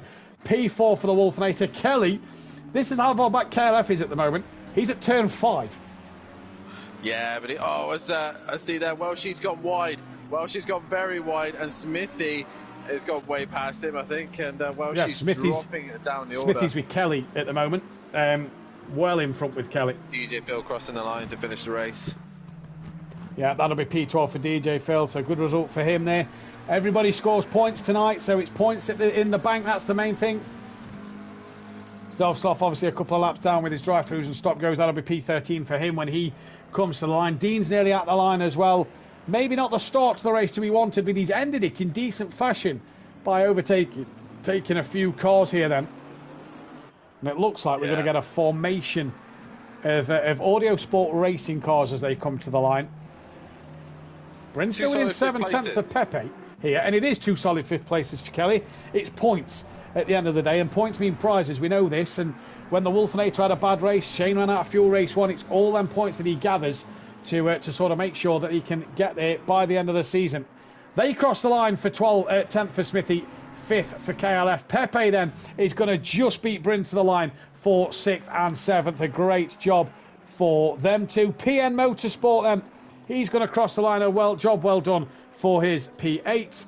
And I think while she was waiting for a photo finish with his teammate, who's going to come across the line, P11 and 13. Look at them flying the MC Motorsport flag in unison. Dan, just make sure that Shane's in the party for a quick chat at the end. We hope Argent and that get back in as well. But that then is your final classification, and we'll go through the tables in just a moment when I've updated them, as we hopefully get the top 3 in. Shane is in the party. Right, so hopefully Shane, Argent and Holty come back in. And the tables just being updated as we speak. And what a drive from Holty. Yeah. I've already voted in the chat already. And for me, Holty, obviously, it is saying green light, but we're obviously not racing again. That is the night done. But Holty, for me, Matt, has to be driver of the day. He hasn't been the fastest, but he has been the cleanest. He's been the most consistent, and he has come out on top. Honourable mentions to KLF, to PM Motorsport, to Shane, to Argent, and to the Green Wolfinator. Who's had fantastic debuts there then. But your championship standings look like this. It's Holty top of the pile on 50 points, 6 points clear of his teammate Argent, with Shane P3 on 38 points. Bryn is then 4th on 35. KLF on 34, so good points there. 32 points for PM Motorsport. The Green Wolfinator on 28. Dean Wasoki's on 27 in 8th place. Pepe on 25. Welshie 24. Smithy 23. And you're seeing that because the points are a lot closer here, you're seeing that the gaps are really tight between them all. Smithy on 23, Stealth Soft 19, DJ Phil 17, Leon Fernie, Daz Automatic yet to score. Constructors wise, it looks like this: 94 points for AH Motorsport. Tickle Pink Motorsport are on 73 with Audio Sport Racing 57, MC Motorsport 43, East West Motorsport on 32, and then really our independent drivers, the Austrian Racing Club of the Green Wolfinator on 28, the Racing Group of Pepe on 25. That's a good one, racing of DJ Phil and Leon Fernie when he gets here on 17. Dean Wasoki's constructors points haven't come up, but they'll be on 27. We'll get that sorted next time out. We haven't got Shane in here at the moment, so we will start with our P3 man, Argent. Kieran, another race where you kind of felt like you was chasing again until the end. Yeah. To be fair, I wasn't really paying attention to the last 10-15 minutes. I wasn't really paying attention to the car in front, more behind with, I can't remember his name, Green Wolfinator. Yeah, they basically were trading lap times. I got past, and then I just couldn't drop him. It literally within a second with me for the last 15 minutes, and I just like, one mistake, he's back through. So. One mistake, he's back through. But a race out and a night, which has gone quite well for yourself and the team. Yeah, it's gone well for the team. Not happy. I thought I had more in the tank in terms of position, but it's not a bad start. Not a bad start. We head Silverstone next week. Well, what can you do around there? In all honesty, I've only ever driven it once or twice on this game, so see how much practice I can get in the next week. Well done tonight, Kieran, and best of luck for next week. Cheers. And we've got Shane in as well, and Shane, 2 pole positions. What could have been tonight, maybe? Ran out of fuel race 1, Bryn told us. What happened in the second race?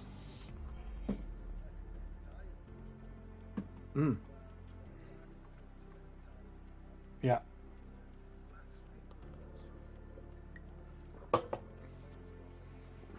Yeah.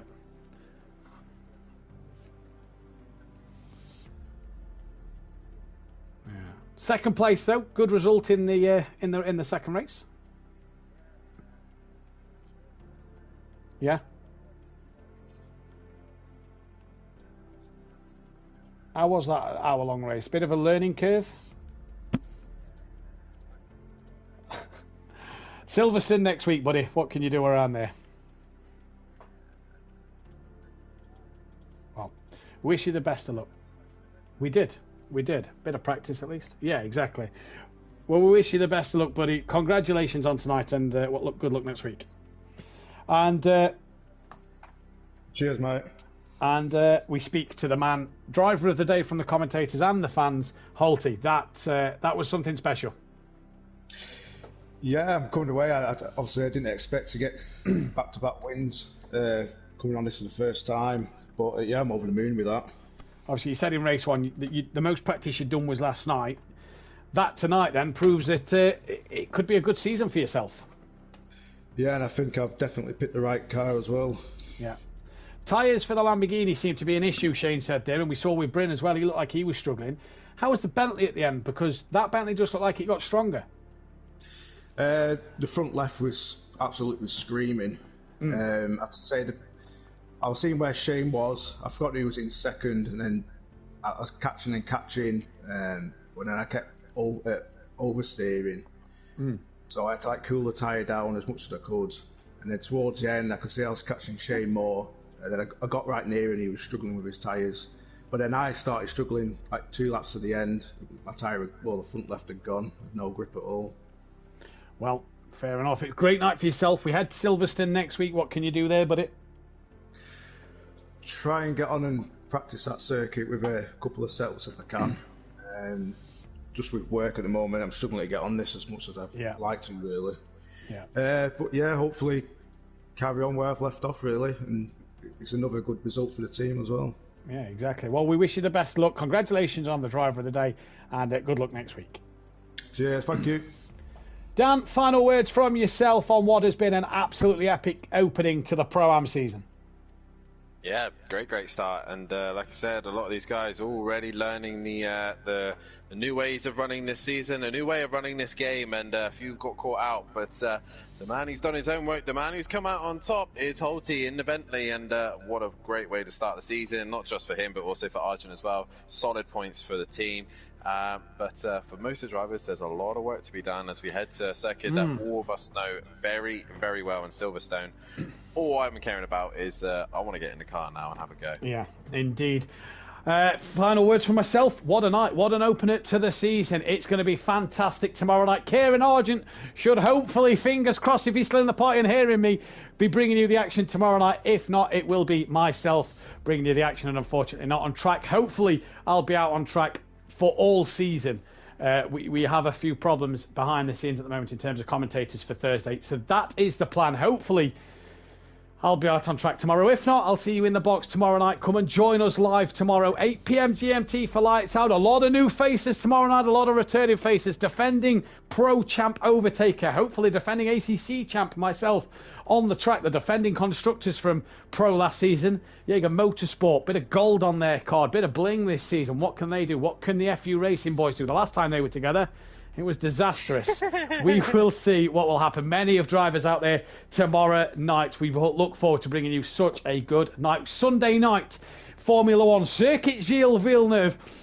And that will be live 8 p.m. GMT once again for the sprint and feature race there for round 6 of the season. James Ash leads the championship way, but is being hunted down by a few drivers. And please, Saturday, midday, or about 1 p.m. GMT, our streams will start. Myself, Unorthodox, and Enplava on our Twitch. We will post it on the social media and the Discord. Please come and show your support in a 6-hour of Monza race. We appreciate it. It really does mean a lot for us. But thank you all for tuning in tonight. We will catch you tomorrow night. Good night. Good night.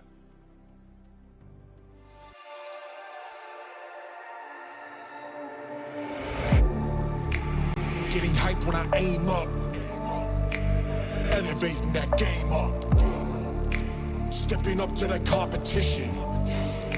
Only first place, and that's how I'm living. I'm with it till they digging up my grave, eating all the things up on my plate. Game face when I step up into place. I was born and when I watched me elevate.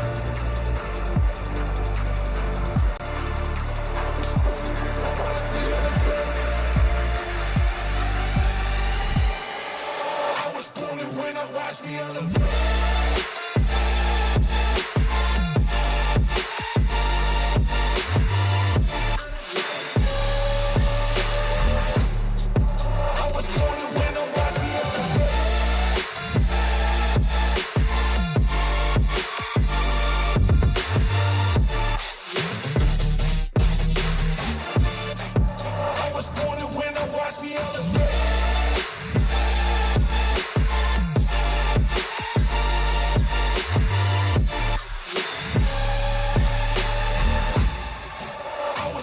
when I watch me elevate.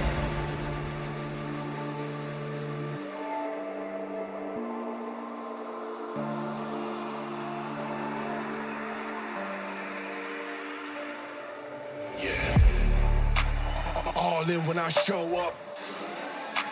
Whole place about to blow up. Superior to that competition. I'm in first place, yeah, that's how I'm living. I'm with it till they digging up my grave. Eating all the things up on my plate. Game face when I step up in the place. I was born and when I watch me elevate.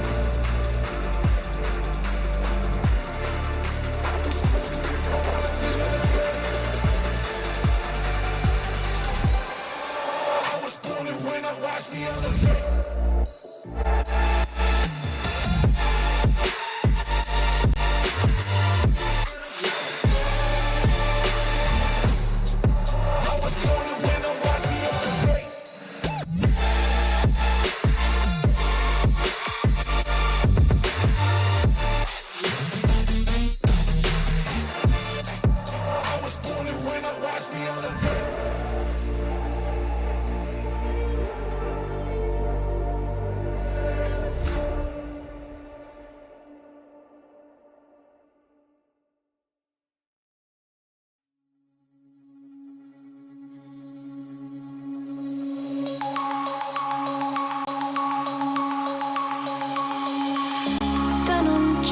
Broken dreams in my pocket. Golden thing round my neck like a locket. Carve your name in my mind, cause you caught it. You caught it. You're golden, golden. Honestly, you know it.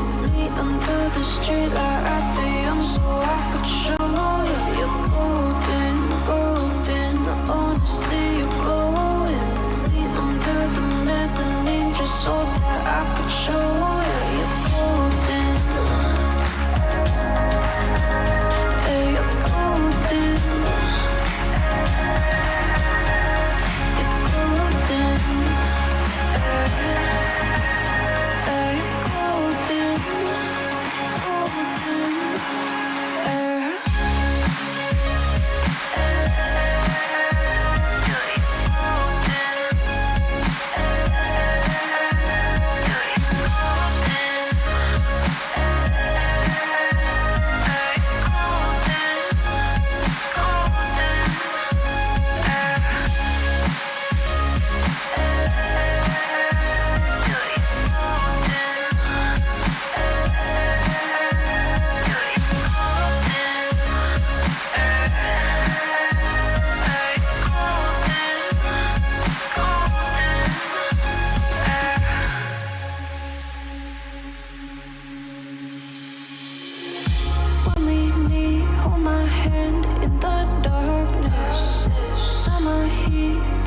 Laid on the carpet, eye to eye, glistening. No, I saw it.